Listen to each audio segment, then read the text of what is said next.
ಆರೋಗ್ಯ ಹಾಗೂ ನ್ಯೂಟ್ರಿಷನ್ ಸಿಗುತ್ತೆ ನೋಡಿ, ಬಾಡಿ ಸ್ಟ್ರಾಂಗ್ ಆಗುತ್ತೆ. ಸ್ವಲ್ಪ ತಿಂದು ಹಸಿವು ನಿಗುತ್ತೆ, ಡೈಜೆಷನ್ಗೆ ಇಲ್ಲ ಅಪಾಯ. MDH ಸೋಯಾಟಿ ಅಸಲಿ ಪ್ರೋಟೀನ್. MDH.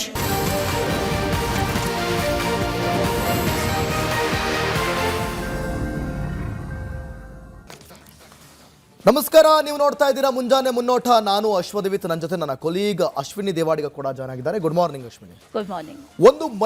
ಒಬ್ಬ ಮಹಿಳೆ ಇಡೀ ಸಂಸಾರವನ್ನೇ ನಿಭಾಯಿಸ್ತಾಳೆ ಅಂತಂದ್ರೆ ಒಂದು ಸರ್ಕಾರವನ್ನು ನಿಭಾಯಿಸೋದಿಲ್ವಾ?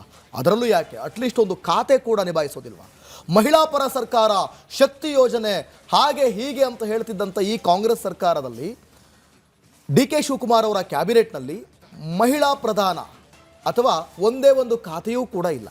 ಕಂಪ್ಲೀಟ್ ಆಗಿ ಇದು ಪುರುಷ ಪ್ರಧಾನ ಕ್ಯಾಬಿನೆಟ್ ಅಂತ ನೋಡಿದ್ರೇ ಗೊತ್ತಾಗ್ತಾ ಇದೆ. ಯಾಕಿಲ್ಲ, ಯಾಕೆ ಹೀಗಾಗ್ತಾ ಇದೆ ಅನ್ನೋದೇ ಇವತ್ತಿನ ನಮ್ಮ ಕ್ಯಾಂಪೇನ್ ಸ್ಟೋರಿ. ಶಕ್ತಿಹೀನವಾಯ್ತಾ DK ಶಿವಕುಮಾರ್ ಸಂಪುಟ? ಮಹಿಳಾ ಪ್ರಾತಿನಿಧ್ಯ ಇಲ್ಲದೆ DK ಸಂಪುಟ ಶೂನ್ಯ. ಒಬ್ಬರೂ ಮಹಿಳೆಯರೇ ಇಲ್ಲದ DK ಸಚಿವ ಸಂಪುಟ.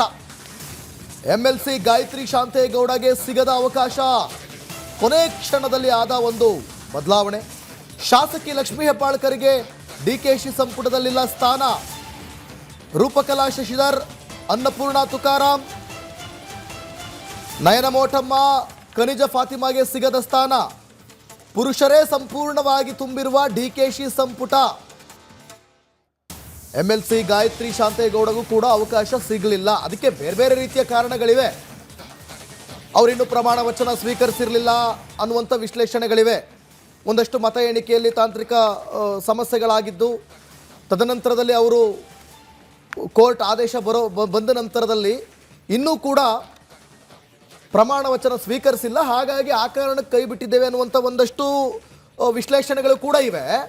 ಅದರ ಜೊತೆಯಲ್ಲೇ ಒಂದಷ್ಟು ಪಕ್ಷದೊಳಗಡೆ ಆಗಿರುವಂಥ ಬೇಸರ ಅಥವಾ ಮತ್ತೊಂದು ಮಗದೊಂದು ಅದನ್ನು ಶಮನ ಮಾಡುವಂಥ ನಿಟ್ಟಿನಲ್ಲಿ, ಸಮತೋಲನಕ್ಕೆ ತರುವಂಥ ನಿಟ್ಟಿನಲ್ಲಿ ಈ ರೀತಿ ಮಾಡಿದ್ರು ಅನ್ನುವಂಥ ವಿಶ್ಲೇಷಣೆಗಳು ಕೂಡ ಕೇಳಿ ಬರ್ತಾ ಇವೆ. ಸೊ ಕಾದು ನೋಡಬೇಕಾಗುತ್ತೆ. ಈಗ ಒಂದು ಸ್ಥಾನವನ್ನ ಉಳಿಸ್ಕೊಂಡಿದ್ದಾರೆ. ಎಸ್ ಅಶ್ವಿನಿ, ಒಂದು ಸ್ಥಾನವನ್ನ ಉಳಿಸ್ಕೊಂಡಿದ್ದಾರೆ. ಅದು ಅತೃಪ್ತ ಶಾಸಕರು ಅನೇಕರಿದ್ದಾರೆ. ಆ ಅತೃಪ್ತ ಶಾಸಕರನ್ನ ಸಂತೃಪ್ತಿ ಪಡಿಸೋದಕ್ಕೆ ಉಳಿಸ್ಕೊಂಡಿದ್ದಾರೆ. ಹೌದು, ಅಥವಾ ಯಾರ್ಯಾರು ರಾಜೀನಾಮೆ ಕೊಡುವಂತ ಈ ಬೆದರಿಕೆಯನ್ನ ಹಾಕಿ ಹೋಗ್ತಾರಲ್ವಾ, ಅಂತವ್ರನ್ನ ಉಳಿಸ್ಕೊಂಡಿದ್ದಾರೆ ಗೊತ್ತಿಲ್ಲ. ಆದ್ರೆ ಮಹಿಳೆಯರಿಗೆ ಕೊಡ್ತಾರೆ ಅನ್ನುವಂತ ಎಕ್ಸ್ಪೆಕ್ಟೇಷನ್ಸ್ ಏನಾದ್ರೂ ಇಟ್ಕೊಂಡಿದ್ರೆ ಅದು ಸುಳ್ಳು. ಕೊಡೋದಾಗಿದ್ರೆ ಈ 33 ಸ್ಥಾನಗಳಲ್ಲಿ ಕೊಡ್ತಾ ಇದ್ರು. ರಾಹುಲ್ ಗಾಂಧಿ ಅವರು ಈ ಲಿಸ್ಟ್ ಅನ್ನ ರೆಡಿ ಮಾಡುವಾಗ ಅದೇನ್ ಯೋಚನೆ ಮಾಡಿ ಹೈಕಮಾಂಡ್ ಇದನ್ನ ರೆಡಿ ಮಾಡ್ತಾ ಗೊತ್ತಿಲ್ಲ. ಯಾಕಂದ್ರೆ ಹೈಕಮಾಂಡ್ ಮಟ್ಟದಲ್ಲಿ ಮಹಿಳೆ ಇರಬೇಕು, ನಿಮ್ಗೆ ವೋಟ್ ಬ್ಯಾಂಕ್ ಆಗಿ ಮಹಿಳೆ ಇರಬೇಕು, ಗೃಹ ಜ್ಯೋತಿ ಅದ್ರ ಜೊತೆಲಿ ಶಕ್ತಿ ಯೋಜನೆ ಎಲ್ಲವೂ ಕೂಡ ಮಹಿಳೆ ಇರಬೇಕು. ಅತಿ ಹೆಚ್ಚಿನ ವೋಟಿಂಗ್ ಆಗೋದು ಮಹಿಳೆಯರದ್ದು. ಪುರುಷರಿಗಿಂತ ಹೆಚ್ಚಾಗಿ ಮಹಿಳೆಯರು ವೋಟ್ ಹಾಕ್ತಾರೆ. ಇದೆಲ್ಲವೂ ಕೂಡ ಮಹಿಳೆಯರ ಪ್ರಾತಿನಿಧ್ಯ ಎಲ್ಲಾ ಕಡೆಗಳಲ್ಲೂ ಬೇಕು. ಆದ್ರೆ ಶಾಸಕರಾಗಿ ಟಿಕೆಟ್ ಕೊಡುವಾಗ ಹಿಂದೆ ಮುಂದೆ ಯೋಚನೆ ಮಾಡ್ತೀರಿ. ಆ ಶಾಸಕರಾಗಿ ಅವರು ಬಹಳ ಕಷ್ಟಪಟ್ಟು ಗೆದ್ದು ಬಂದ ನಂತರದಲ್ಲಿ ಅವರನ್ನ ಮಂತ್ರಿ ಮಾಡೋದಕ್ಕೂ ಕೂಡ ಹಿಂದೆ ಮುಂದೆ ನೋಡ್ತೀರಿ.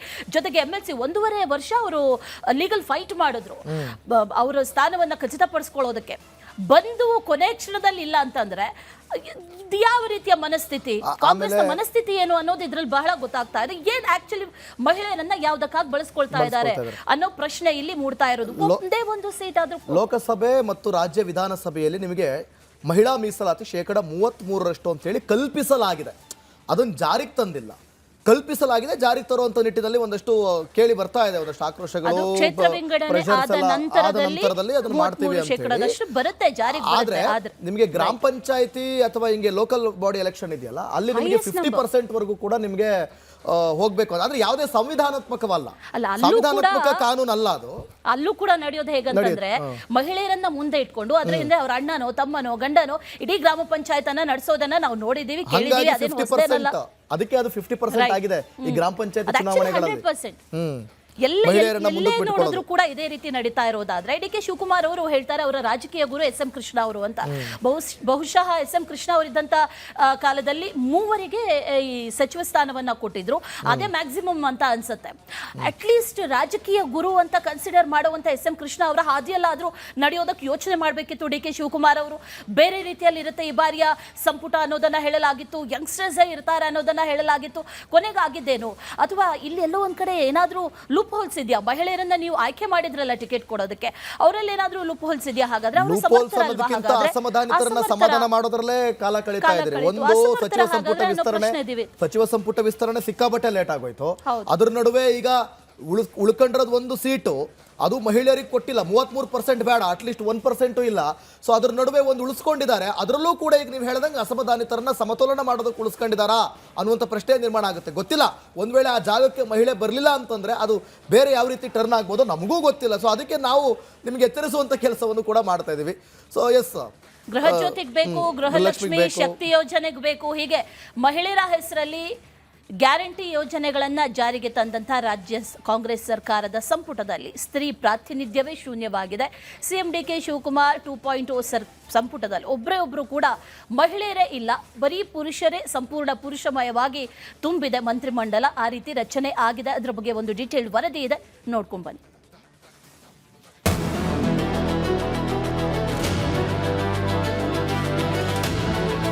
ಖಂಡಿತ ನನಗನ್ಸುತ್ತೆ ಗಾಯತ್ರಿ ಶಾಂತನಗೌಡರು ಯಾಕೆ ಅದು ಪ್ರಮಾಣ ವಚನ ಸ್ವೀಕಾರ ಆಗಲಿಲ್ಲ ನನಗೆ ಗೊತ್ತಿಲ್ಲ.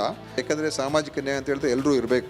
ಅದಕ್ಕೆ ಯಾಕೆ ಈ ಥರ ಆಯಿತು ಅಂತ ಅದು ನಮ್ಮ ಹೈಕಮಾಂಡ್ ಅವರು ಮತ್ತು ನಮ್ಮ ಮುಖ್ಯಮಂತ್ರಿಯವರು, ಅಧ್ಯಕ್ಷರು ಅವರು ಇದಕ್ಕೆ ಹೇಳಬೇಕಾಗ್ತದೆ. ಇತಿಹಾಸದಲ್ಲಿ ಯಾವತ್ತೂ ಕೂಡ ಬ್ರಾಹ್ಮಣರು ಇಲ್ಲದೇ ಇರುವಂಥ ಒಂದು ಸಚಿವ ಸಂಪುಟ ಆಗಿಲ್ಲ. ಬಹುಶಃ ಇದು ಪ್ರಥಮ ಬಾರಿಗೆ ಆಗ್ತಾ ಇದೆ.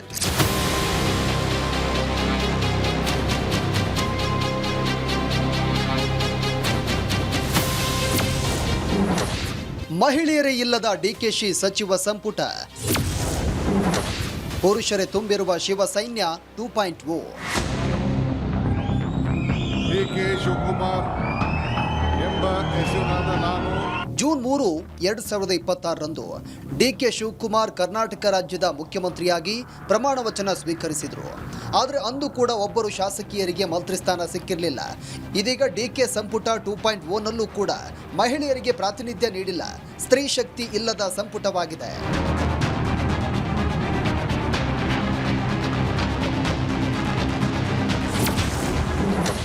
ಗಾಯತ್ರಿ ಶಾಂತೇಗೌಡಗೆ ಸಿಗದ ಅವಕಾಶ. ಹೌದು, ಡಿಕೆ ಶಿವಕುಮಾರ್ ಸಂಪುಟದಲ್ಲಿ ಒಬ್ಬರು ಮಹಿಳಾ ಸಚಿವರಿಲ್ಲ. 19 ಮಂದಿ ಸಚಿವರು ಹೊಸದಾಗಿ ಸೇರ್ಪಡೆಗೊಂಡಿದ್ದು, ಲೋಕಭವನದಲ್ಲಿ ನೂತನ ಸಚಿವರು ಪ್ರಮಾಣ ವಚನ ಸ್ವೀಕರಿಸಿದ್ದಾರೆ. ಇನ್ನು ನೂತನ ಸಚಿವರ ಪಟ್ಟಿಯಲ್ಲಿ ಗಾಯತ್ರಿ ಶಾಂತೇಗೌಡ ಹೆಸರಿತ್ತು. ಆದರೆ ಇವರಿಗೆ ಪ್ರಮಾಣ ವಚನ ಸ್ವೀಕರಿಸುವ ಭಾಗ್ಯ ಸಿಕ್ಕಿಲ್ಲ. ಕೊನೆಯ ಗಳಿಗೆಯಲ್ಲಿ ತಡೆ ಹಿಡಿಯಲಾಗಿದೆ.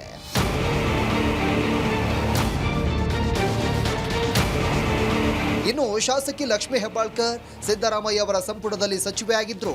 ಆದ್ರೆ ಈಗ ಇವರಿಗೂ ಸಚಿವ ಸ್ಥಾನ ಸಿಕ್ಕಿಲ್ಲ. ಇದರಿಂದಾಗಿ ಬೆಳಗಾವಿಯಲ್ಲಿ ಮಾಜಿ ಸಚಿವೆ ಲಕ್ಷ್ಮೀ ಹೆಬ್ಬಾಳ್ಕರ್ ಬೆಂಬಲಿಗರು ಪ್ರತಿಭಟನೆ ನಡೆಸಿ ಆಕ್ರೋಶವನ್ನ ವ್ಯಕ್ತಪಡಿಸಿದ್ರು.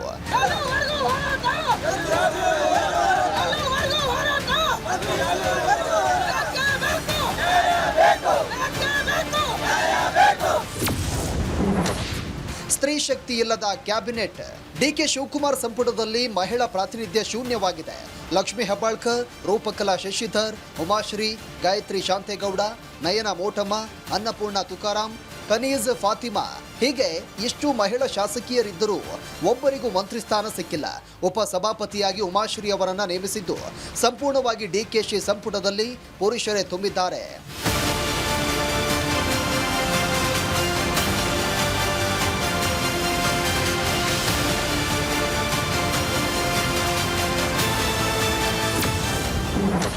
ಮಹಿಳಾ ಶಾಸಕಿಯರಿಗೂ ಸಚಿವ ಸ್ಥಾನ ನೀಡಬೇಕು.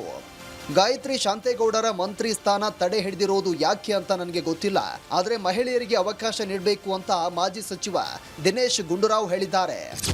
ಗಾಯತ್ರಿ ಶಾಂತನಗೌಡರು ಯಾಕೆ ಅದು ಪ್ರಮಾಣ ವಚನ ಸ್ವೀಕಾರ ಆಗಲಿಲ್ಲ ನನಗೆ ಗೊತ್ತಿಲ್ಲ. ಆದರೆ ಖಂಡಿತವಾಗಿಯೂ ಅದು ಅವರಾದರೂ ಆಗ್ತಾರೆ, ಅಥವಾ ಇನ್ನೊಬ್ಬರು ಮಹಿಳೆಯರೇ ಆಗ್ತಾರೆ. ಯಾಕಂದರೆ ಕನಿಷ್ಠ ಪಕ್ಷ ಇದು ಒಂದು ಕಮ್ಮಿನೇ. ಆದರೆ ನಮ್ಮ ವ್ಯವಸ್ಥೆಯಲ್ಲಿ ಏನಂತ ಹೇಳಿದ್ರೆ ಹೆಚ್ಚು ಮಹಿಳೆಯರು ಗೆದ್ದು ಬರೋದಿಲ್ಲ ಮತ್ತು ಪುರುಷರು ಹೆಚ್ಚು ಗೆದ್ದಿರ್ತಾರೆ. ಆದರೂ ಕೂಡ ಕನಿಷ್ಠ 1 ಅಥವಾ 2 ಆದರೂ ಮಾಡಲೇಬೇಕು. ಈಗ ಒಂದು ಖಂಡಿತ ಮಹಿಳೆಯರು ಮಾಡ್ತಾರೆ ಅಂತ ನನಗೆ ಪಕ್ಷ ಅದು ಆ ವಿಚಾರದಲ್ಲಿ ಏನು ತಪ್ಪು ಮಾಡಲ್ಲ ಅಂದ್ಕೊಂಡಿದ್ದೀನಿ. ಖಂಡಿತ ಅದು ಮಾಡ್ತಾರೆ. 6 ಜಿಲ್ಲೆಗಳಿಗೆ ದಕ್ಕದ ಪ್ರಾತಿನಿಧ್ಯ. ವಿಜಯನಗರ, ಗದಗ, ಕೋಲಾರ, ಚಿಕ್ಕಬಳ್ಳಾಪುರ, ಯಾದಗಿರಿ ಹಾಗೂ ರಾಯಚೂರು ಜಿಲ್ಲೆಗೆ ಸಚಿವ ಸ್ಥಾನದಿಂದ ವಂಚಿತವಾಗಿದೆ. ಡಿಕೆ ಶಿವಕುಮಾರ್ ಸಂಪುಟ 2.1ನಲ್ಲಿ ಈ 6 ಜಿಲ್ಲೆಗಳಿಗೆ ಪ್ರಾತಿನಿಧ್ಯ ಸಿಕ್ಕಿಲ್ಲ.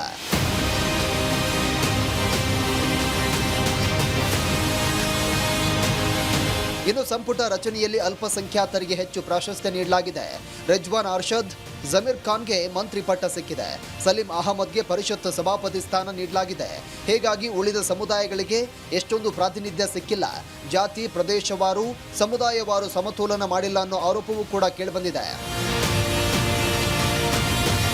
ಒಟ್ನಲ್ಲಿ ಡಿಕೆ ಶಿವಕುಮಾರ್ ಸಂಪುಟದಲ್ಲಿ ಒಬ್ಬರು ಮಹಿಳಾ ಮಂತ್ರಿ ಇಲ್ಲದೆ, ಸ್ತ್ರೀ ಶಕ್ತಿ ಇಲ್ಲದೆ ಸಂಪುಟ ಶೂನ್ಯವಾಯ್ತಾ ಅನ್ನೋ ಪ್ರಶ್ನೆ ಹುಟ್ಟಿಕೊಂಡಿದೆ.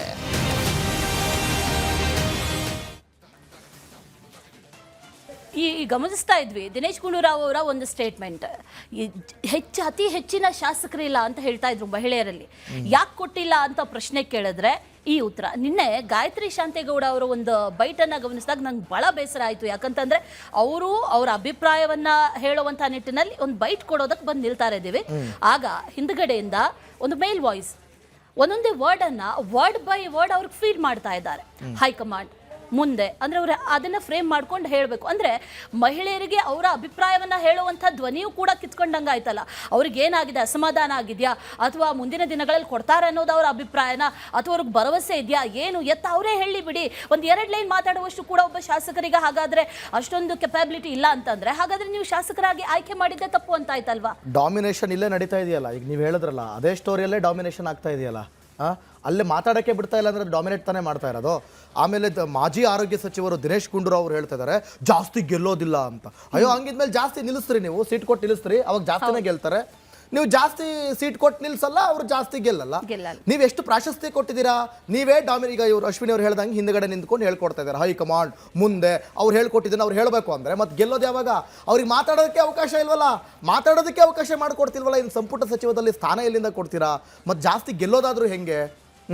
ಸ್ಥಾನ ಕೊಟ್ರೆ ಅಥವಾ ಒಂದು ಖಾತೆ ಕೊಡುವಂತ ಸಂದರ್ಭದಲ್ಲೂ ಕೂಡ ಇದೇ ರೀತಿ ಕಳೆದ ಬಾರಿಯೂ ಕೂಡ ಯಾವ ಖಾತೆ ಕೊಡಬೇಕು ಅನ್ನೋ ವಿಚಾರದಲ್ಲಿ ಒಂದು ಪ್ರಬಲವಾದ ಖಾತೆಯನ್ನು ಒಬ್ಬ ಮಹಿಳೆಗೆ ಕೊಟ್ಟಂತ ಉದಾಹರಣೆ ಎಲ್ಲಾದ್ರೂ ಇದೆಯಾ? ಯಾವ್ದಾದ್ರೂ ಪ್ರಬಲ ಖಾತೆ PWDನೋ ಈಗ ಇವರು ಕಿತ್ತಾಡ್ಕೊಳ್ತಾರಲ್ಲ ಅನೇಕ ಖಾತೆಗಳನ್ನ. ಹಾಗಾದ್ರೆ ಮಹಿಳಾ ಶಾಸಕರು ಇಂಥ ಖಾತೆಗಳನ್ನು ಸಮರ್ಥವಾಗಿ ನಿಭಾಯಿಸೋದಕ್ಕೆ ಸಾಧ್ಯ ಆಗಲ್ಲ ಅನ್ನೋದು ನಿಮ್ಮ ಅಭಿಪ್ರಾಯನೋ, ಅಥವಾ ಕೊಟ್ಟು ನೋಡಿದ ನಂತರದಲ್ಲೂ ಕೂಡ ಅವರೆಲ್ಲಾದ್ರೂ ಫೇಲ್ಯೂರ್ ಆದ್ರೆ? ಹೌದು, ಲಕ್ಷ್ಮೀ ಹೆಬ್ಬಾಳ್ಕರ್ ಅವ್ರಿಗೆ ಖಾತೆ ಕೊಟ್ಟಿದ್ರು, ಅವ್ರು ಸಮರ್ಥವಾಗಿ ನಿಭಾಯಿಸಿದ್ರು.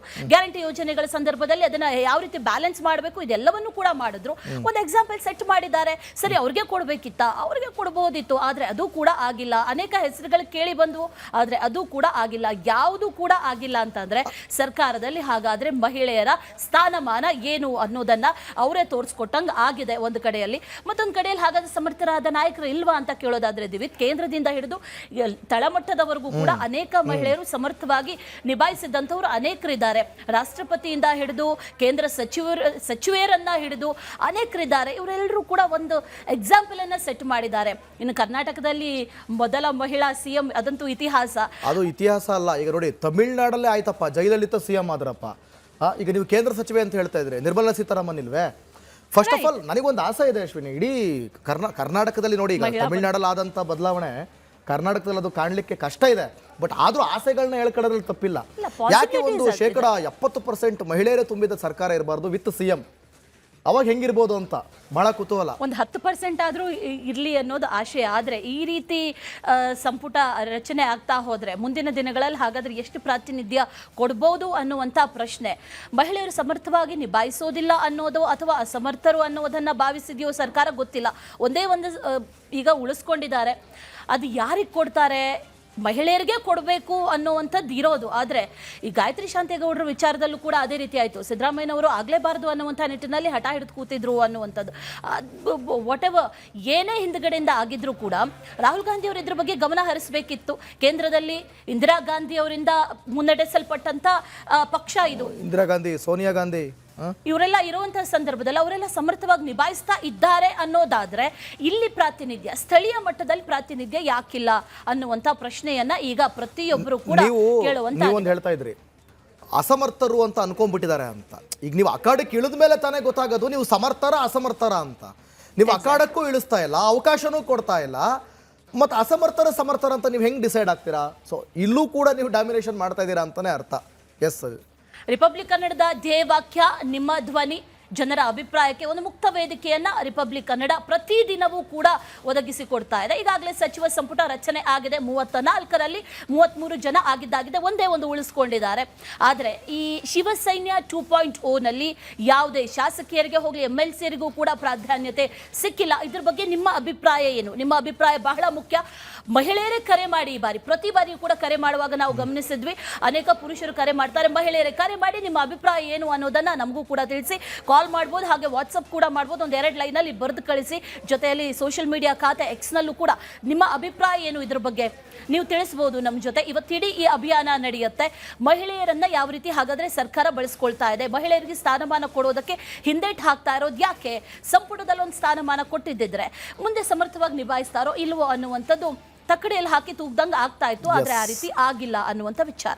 ಸಂಪುಟದಲ್ಲಿ ಮಹಿಳೆಯರಿಗೆ ಪ್ರಾತಿನಿಧ್ಯ ಸಿಕ್ಕಿಲ್ಲ ಎಂಬ ಆರೋಪದ ಬಗ್ಗೆ ಸಿಎಂ DK ಶಿವಕುಮಾರ್ ಪ್ರತಿಕ್ರಿಯೆ ಕೊಟ್ಟಿದ್ದಾರೆ. ಸಂಪುಟದಲ್ಲಿ ಹೆಣ್ಣು ಮಕ್ಕಳು ಇರಲೇಬೇಕು ಅನ್ನುವಂಥದ್ದನ್ನು ಹೇಳ್ತಾ ಇದ್ದಾರೆ. ಬನ್ನಿ ನೋಡೋಣ ಫಸ್ಟ್ ಅವ್ರು ಏನು ಮಾತಾಡಿದ್ದಾರೆ ಅಂತ ನೋಡ್ಕೊಂಡು ಆಮೇಲೆ ಮುಂದಕ್ಕೆ ಮಾತಾಡೋಣ. ತಲೆ ಕೆಡಿಸ್ಕೊಳಕ್ಕೆ ಹೋಗ್ಬಿಡಿ, ಹೆಣ್ಮಕ್ಳು ಇರಲೇಬೇಕು. ನಮ್ಮ ಪಕ್ಷದಲ್ಲಿ ಒಂದು ಸಿದ್ಧಾಂತ ಇದೆ.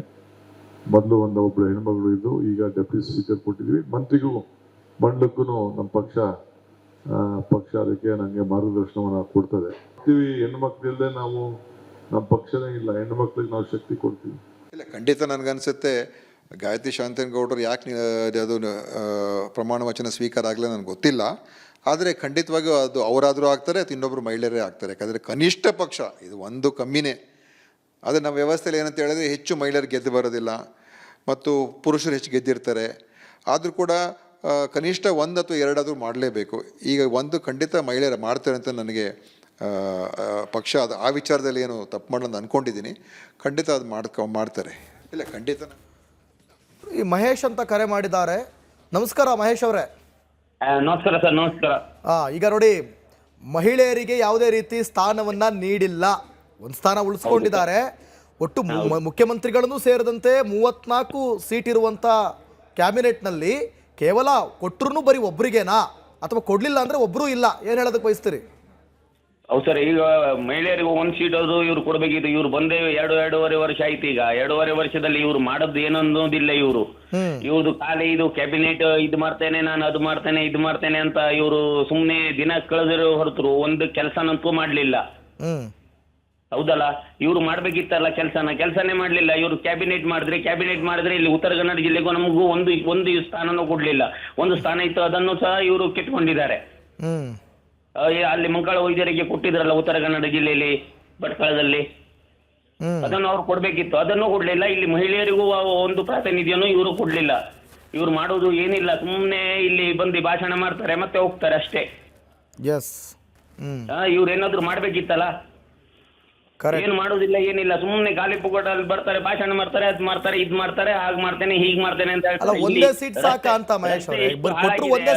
ಇವ್ರದ್ದು ಇದ್ ಮಾಡ್ತಾರ. ಈಗ ಕ್ಯಾಬಿನೆಟ್ ಇವರು ರಚನೆ ಮಾಡಿದ್ದಾರೆ, ಓಕೆ. ಇವ್ರಿಗೆ ಮತ್ತೆ ಆ ಸ್ಥಾನ ಈ ಸ್ಥಾನ ಅಂತ ಇದ್ರಲ್ಲಿ ಜಗಳ ಶುರು ಆಗ್ತದೆ ಅವ್ರದ್ದು. ನನಗೆ ಇದು ಬೇಡ, ನನಗೆ ಅದು ಬೇಡ, ನನಗೆ ಇದು ಬೇಕು, ನನಗೆ ಅದು ಬೇಕು ಅಂತ. ಇದರಲ್ಲಿ ದಿನ ತೆಗೆದು ಇಲ್ಲಿ 3 ವರ್ಷ ಆಯ್ತು. ಈಗ ಮತ್ತೊಂದ್ 2 ವರ್ಷ ಮಾಡ್ತಾರೆ. ಅಲ್ಲಿ ಏನಿಲ್ಲ, ಇಂಪ್ರೂವ್ಮೆಂಟ್ ಏನಿಲ್ಲ. ಇಲ್ಲಿ ಅದೊಂದು ಹಾಸ್ಪಿಟಲ್ ಒಂದು ಕಟ್ಲಿಕ್ಕೆ ಆಗ್ಲಿಲ್ಲ ಅವ್ರ ಹತ್ರ, multi speciality hospital. Okay, thank you Mahesh ಅವರೇ, ರಿಪಬ್ಲಿಕ್ ಕನ್ನಡ ಜೊತೆ ಮಾತಾಡೋದು. ಪಾಪ ಅವರು ಆಕ್ರೋಶವನ್ನ ಹೊರಗಡೆ ಆಗ್ತಾ ಇದ್ದಾರೆ. ಬರೀ ಕಿತ್ತಾಟ ಗುದ್ದಾಟ, ಕೆಲಸ ಮಾಡ್ತಾ ಇಲ್ಲ, ಈ ಕಡೆ ಮಹಿಳೆಯರಿಗೂ ಪ್ರಧಾನ ಇಲ್ಲ ಅಂತೇಳಿ. ನೆಕ್ಸ್ಟ್ ಕಾಲರ್ ಚಂದ್ರನಾಯಕ್ ಅವರು ಕರೆ ಮಾಡಿದ್ದಾರೆ ಹಾವೇರಿಯಿಂದ. ಚಂದ್ರನಾಯಕ್ ಅವರೇ ನಮಸ್ತೆ, ಏನ್ ಹೇಳಕ್ ಬಯಸ್ತೀರಿ? ಮೇಡಮ್, ನಾನು ಬಳಸೋದು ಒಂದೇನೆ, ಕಾಂಗ್ರೆಸ್ ಪಕ್ಷಕ್ಕೆ ಬಲ ಆಗಿ ನಿಂತಿದ್ದು ಮಹಿಳೆಯರು. ಹೌದು. ಕಾಂಗ್ರೆಸ್ ಪಕ್ಷಕ್ಕೆ ಮಹಿಳೆಯರು ಬಲ ಆಗಿ ನಿಂತಿದ್ದಕ್ಕೆ ಈಗ ಅವಾಗ ಮಹಿಳೆಯರನ್ನ ಮರ್ತು ಬಿಟ್ರೆ ಹೇಗೆ ಅಂತ ಕಾಂಗ್ರೆಸ್ ಪಕ್ಷ ಮಹಿಳೆಯರಿಗೆ ಮಾಡ್ತೇವೆ, ಗೃಹಲಕ್ಷ್ಮಿ ಮಾಡ್ತೇವೆ, ಮತ್ತೆ ಭಾಗ್ಯ ಜ್ಯೋತಿ ಕೊಡ್ತೇವೆ ಅಂತ ಎಲ್ಲೆಲ್ಲಾ ಸ್ಕೀಮ್ ಎಲ್ಲ ಮಾಡಿದ್ರಲ್ಲ. ಇವಾಗ ಪೊಲಿಟಿಕಲ್ಲಿ ನಡೀತಿರೋದು ಶಾಸಕರ ಸ್ಥಾನ ಕೊಡ್ತೇವಂತ ಹೇಳಿ ಕೊಡದೇ ಇರೋದು ಭಾರಿ ಅನ್ಯಾಯ ಆಗ್ತಾ ಇದೆ ಮಹಿಳೆಯರಿಗೆ. ನಿಜ ನಿಜ ನಿಜ. ಆಲ್ ರೈಟ್ ಚಂದ್ರನಾಯಕ್ ಅವರೇ, ಧನ್ಯವಾದ ಕರೆ ಮಾಡಿ ಅಭಿಪ್ರಾಯವನ್ನ ಹಂಚಿಕೊಂಡಿದ್ದಕ್ಕೆ. ಮತ್ತೊಬ್ಬರು ಕಾಲರ್ ರೆಡಿ ಇದ್ದಾರೆ. ಮಂಡ್ಯದಿಂದ ಪುಟ್ಟಸ್ವಾಮಿ ಕರೆ ಮಾಡಿದ್ದಾರೆ. ಪುಟ್ಟಸ್ವಾಮಿ ಅವರೇ ನಮಸ್ಕಾರ.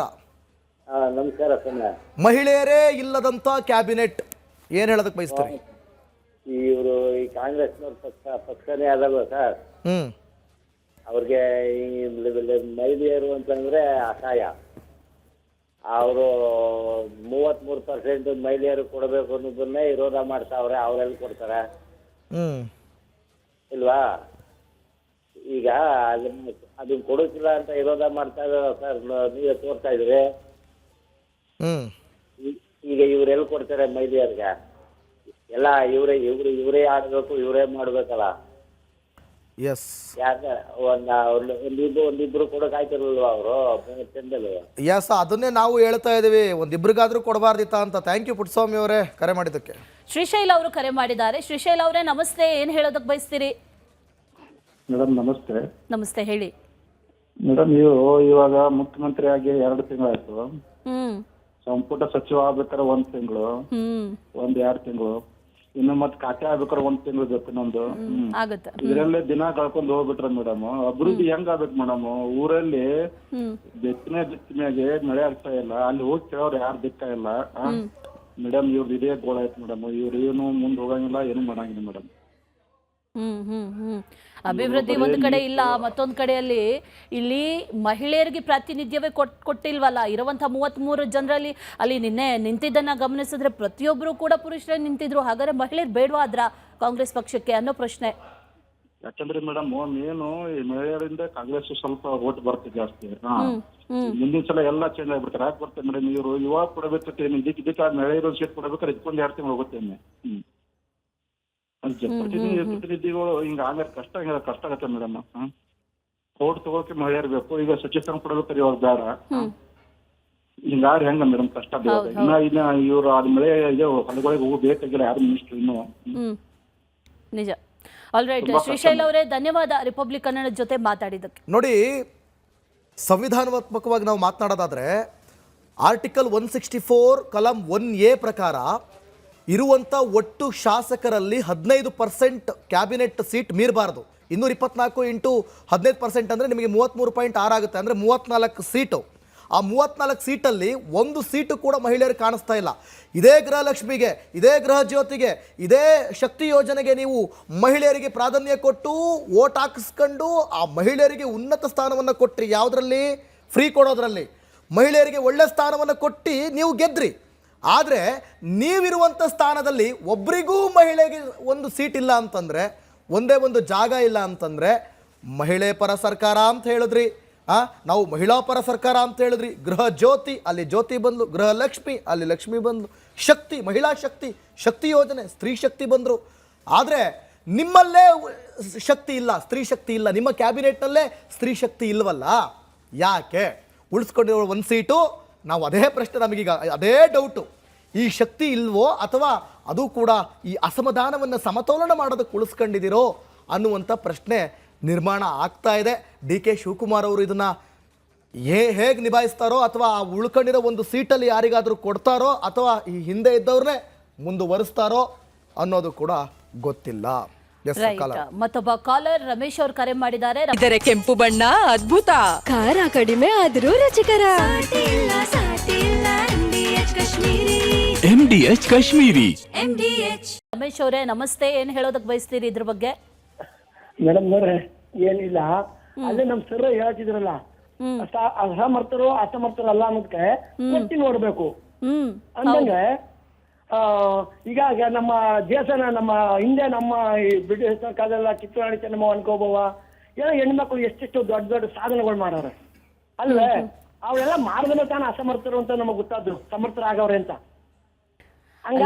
ಜೈಲಿಗೆ ಹೋಗಿ ಬಂದವ್ರಿಗೆ ಅವಕಾಶ ಕೊಡ್ತಾರೆ, ಜೊತೆಗೆ ಪಕ್ಷ ವಿರೋಧಿ ಚಟುವಟಿಕೆ ಮಾಡಿದವ್ರಿಗೆ ಮತ್ತೊಂದು ಅವಕಾಶ ಸಿಗುತ್ತೆ ಅಂತಂದ್ರೆ, ಮಹಿಳೆಯರು ಏನು ಮಾಡಿಲ್ಲ ಅಂತ ಹೇಳೋದಕ್ಕಿಂತ ಮೊದಲು ಏನ್ ಮಾಡೋದಕ್ಕಾದ್ರೂ ಅವಕಾಶ ಕೊಡಿ.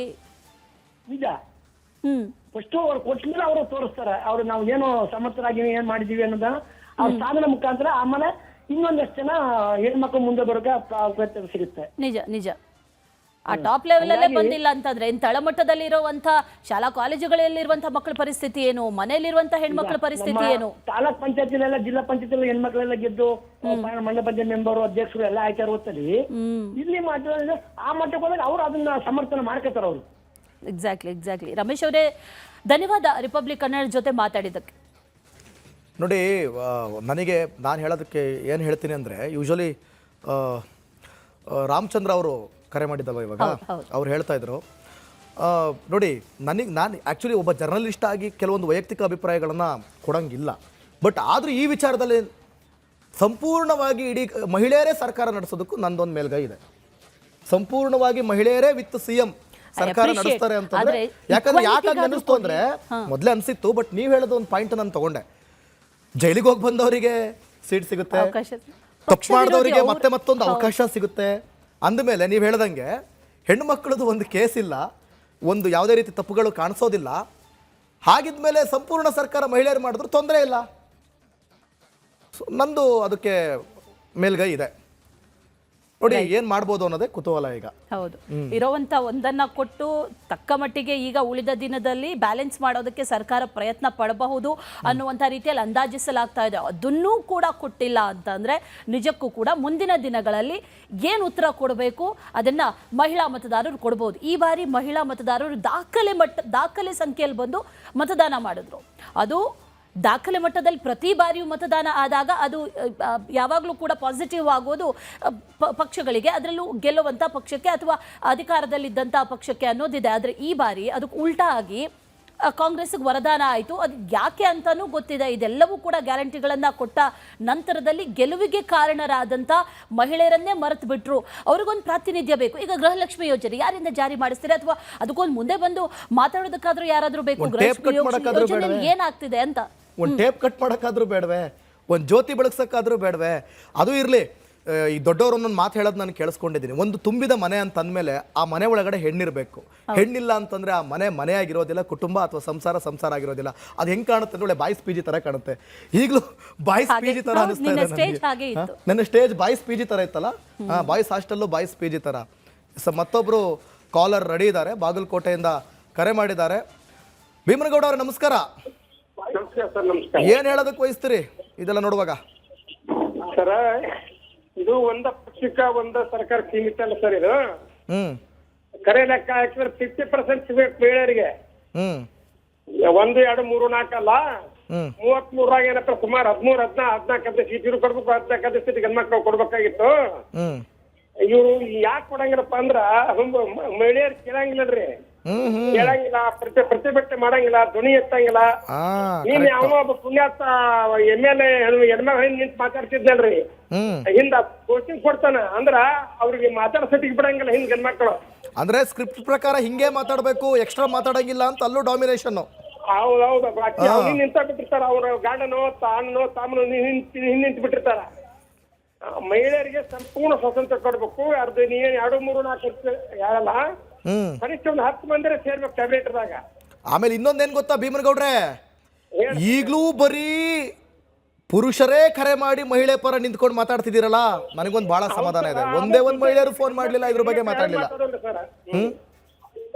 ಹೆಣ್ಮಕ್ಳು ಯಾರು ಮಾತಾಡಲ್ಲ, ಮಾತಾಡ್ಬೇಕು ನೋಡಿ. ಅದನ್ನೇ ಹೇಳೋದು ನಾನು. ಅವ್ರು ಕೇಳ್ಕೊಂಡ್ರು, ಅಶ್ವಿನಿ ಕೇಳ್ಕೊಂಡ್ರು, ಮಹಿಳೆಯರೇ ಕರೆ ಮಾಡಿ ಮಾತನಾಡಿ ಅಂತ. ಆದ್ರೆ ಪುರುಷರೇ ಕರೆ ಮಾಡಿ ಮಹಿಳೆಯರ ಬಗ್ಗೆ ಮಾತಾಡ್ತಿದ್ದೀರಲ್ಲ, ಪರವಾಗಿ ಮಾತಾಡ್ತಿದ್ದೀರಲ್ಲ, ಬಹಳ ಖುಷಿ. ಇದನ್ನ ಸರ್ಕಾರ ಅರ್ಥ ಮಾಡ್ಕೋಬೇಕು. Right, all right. ಮತ್ತೊಬ್ಬ ಕಾಲರ್ ಗೋಪಿನಾಥ್ ಅವರು ಕರೆ ಮಾಡಿದ್ದಾರೆ. ಗೋಪಿನಾಥ್ ಅವರೇ ನಮಸ್ತೆ, ಏನ್ ಹೇಳೋದಕ್ಕೆ ಬಯಸ್ತೀರಿ? ಏನಿಲ್ಲ ಮೇಡಮ್, ಈಗಿನ ಕ್ಯಾಬಿನೆಟ್ ನಲ್ಲಿ ಈಸಿಯಾಗಿ ಇಬ್ಬರನ್ನ ಅಕಾಮಿಡೇಟ್ ಮಾಡ್ಬೋದಾಗಿತ್ತು, ಅದೇನ್ ತೊಂದರೆ ಇರ್ತಾ ಇರಲಿಲ್ಲ. ಆಯ್ತಾ, ಒಬ್ರು ಕರಪ್ಷನ್ ನಲ್ಲಿ ಸಿಗಾಕೊಂಡಿದ್ರು, ಇನ್ನೊಬ್ರು ಕಾಂಗ್ರೆಸ್ ಪಾರ್ಟಿ ಬಗ್ಗೆನೆ ಅಪಸ್ವರಗಳು ಈ ತರ ಎಲ್ಲ ಮಾಡಿದ್ರು ಅಲ್ವಾ? ಅಂತದ್ರಲ್ಲಿ ಈಸಿಯಾಗಿ ಇಬ್ರು ಲೇಡೀಸ್ ಅಕಾಮಿಡೇಟ್ ಮಾಡ್ಬೋದಾಗಿತ್ತಲ್ಲ. ಮೋದಿದು 33% ವುಮನ್ ರಿಸರ್ವೇಶನ್ ಇಲ್ಲಿ ಇಂಪ್ಲಿಮೆಂಟ್ ಆಗೋದಲ್ಲ. ಅಂದ್ರೆ ನೋಡಿ ಎಷ್ಟು ತಪ್ಪಿದೆ ನೋಡಿ ಇದರಲ್ಲಿ ಕ್ಯಾಬಿನೆಟ್ ನಲ್ಲಿ. ಅಟ್ಲೀಸ್ಟ್ ಲೇಡೀಸ್ ಬೇಡವಾ? ಯಾವ್ದನ್ನ ಒಂದು 2 ಪೋರ್ಟ್ಫೋಲಿಯೋಗೆ ಇಷ್ಟು ಜನ ಹೆಡ್ ಸೀಟ್ ಕೊಟ್ಟು ಇಬ್ರು ಈಸಿಯಾಗಿ ಅಕಾಮಿಡೇಟ್ ಮಾಡ್ಬೋದು. ಇದೇನ್ ತೊಂದರೆ ಅಲ್ಲ, ಬಹಳ ಈಸಿಯಾಗಿ ಮಾಡ್ಬೋದು. ನಿಜ. ಕರಪ್ಷನ್ ಮಾಡಿರೋರ್ನ, ಜೈಲಿಗೆ ಹೋಗಿರೋರ್ನ ಎಲ್ಲಾರನ್ನು ಸೇರ್ಸ್ಕೊಳ್ಳೋ ಬದಲು ಇಬ್ರು ಕೊಡ್ಬೋದಾಯ್ತು, ಹೊಸ ಫೇಸ್ಗಳು ಯಾರೇನೋ ಇದ್ರೆ.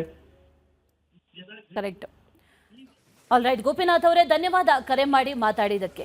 ಎಂಥ ತಾರತಮ್ಯ ನಡೆದಿದೆ ಅನ್ನೋದು ಕಣ್ಣು ಮುಂದೆ ಇದೆ. ಅದಕ್ಕೆ ಉತ್ತರ ಏನು ಕೊಡ್ತಾರೆ ಅನ್ನೋದೇ ಈಗ ಇರುವಂಥ ಪ್ರಶ್ನೆ. ಉತ್ತರ ಕೊಟ್ಟಿದ್ದಾರೆ, ಸಮರ್ಥಿಸ್ಕೊಂಡಿದ್ದಾರೆ ಅನೇಕರು. ಆದರೆ ಅದ್ಯಾವುದು ಸಮರ್ಥನೆಯನ್ನು ಅಕ್ಸೆಪ್ಟ್ ಮಾಡುವಂಥ ರೀತಿಯಲ್ಲಿ ಇಲ್ಲ.